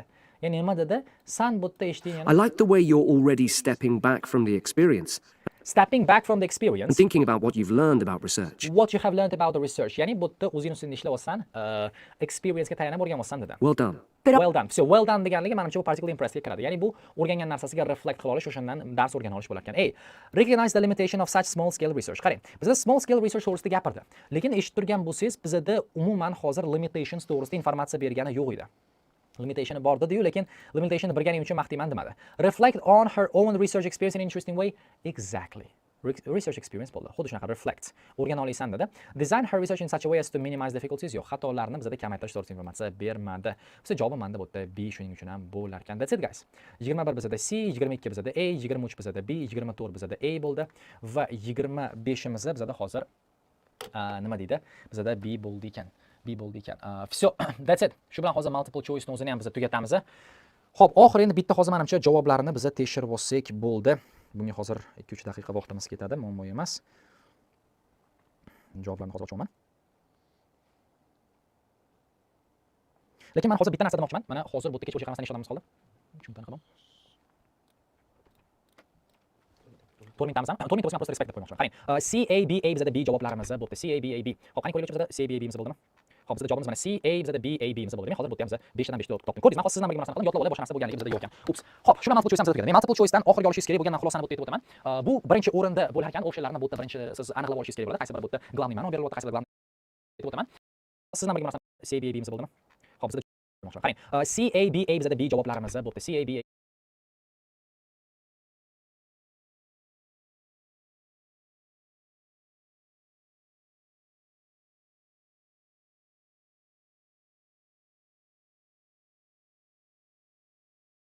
Xo'p, qani ko'raylik bizda qaytarib o'taman. Umuman sizga hozir bu yerda foydasi bo'lmaydi. Xoh 10 ta multiple choice, xoh 20 ta ishlang. Sizni muammongiz general Englishda, sizni muammongiz vokabular pastligingizda, sizni muammongiz ko'p eshitmasligingizda, sizni bu yerda muammongiz ustingizda ishlamaslikda bo'lar ekan va sizni eng katta muammongiz bilasizmi? Mana shunga o'xshash bu yerda webinarlarga постоянно qo'shilib, menga hozir multiple choice ni sekretini berishar ekan deb kutib o'tirishingiz. O'zingizni aldashingiz bo'ladi demoqchiman. Shuning uchun iltimos bu narsani to'xtating, sekretni bu yerda qidirishni to'xtating va birinchi o'rinda muammongizni tushungan holda mana shuni mard bo'lib o'zingizni bu yerda minusingizni tan olib ishlashga kirishing. Ha, men bu yerda o'qimaganman deb qilish kerak shu narsani. Borib har bitta ustozdan bu yerda maslahat so'ravermasdan, o'zimizdan o'zimiz chestniy bo'ladigan bo'lsak, nasib o'zi bilan o'zi chestniy bo'ladigan o'quvchida progress bo'lar ekan, chunki u tan olishni biladi. Tan olishni o'rganing deb guys, men sizga oxirgi o'rinda aytib qo'ymoqchiman. Mana shunaqa gaplar va hozir nima bo'lar ekan endi bizada? Nasib, shu bilan o'sha bo'ldi, webinarni ham tugatibamiz va ertaga nima bo'lishini sizga aytib o'taman. Ertangi bizada webinarimiz bu ikkita mavzuga qolib ketgan bo'ladi. Ya'ni bu bizada bir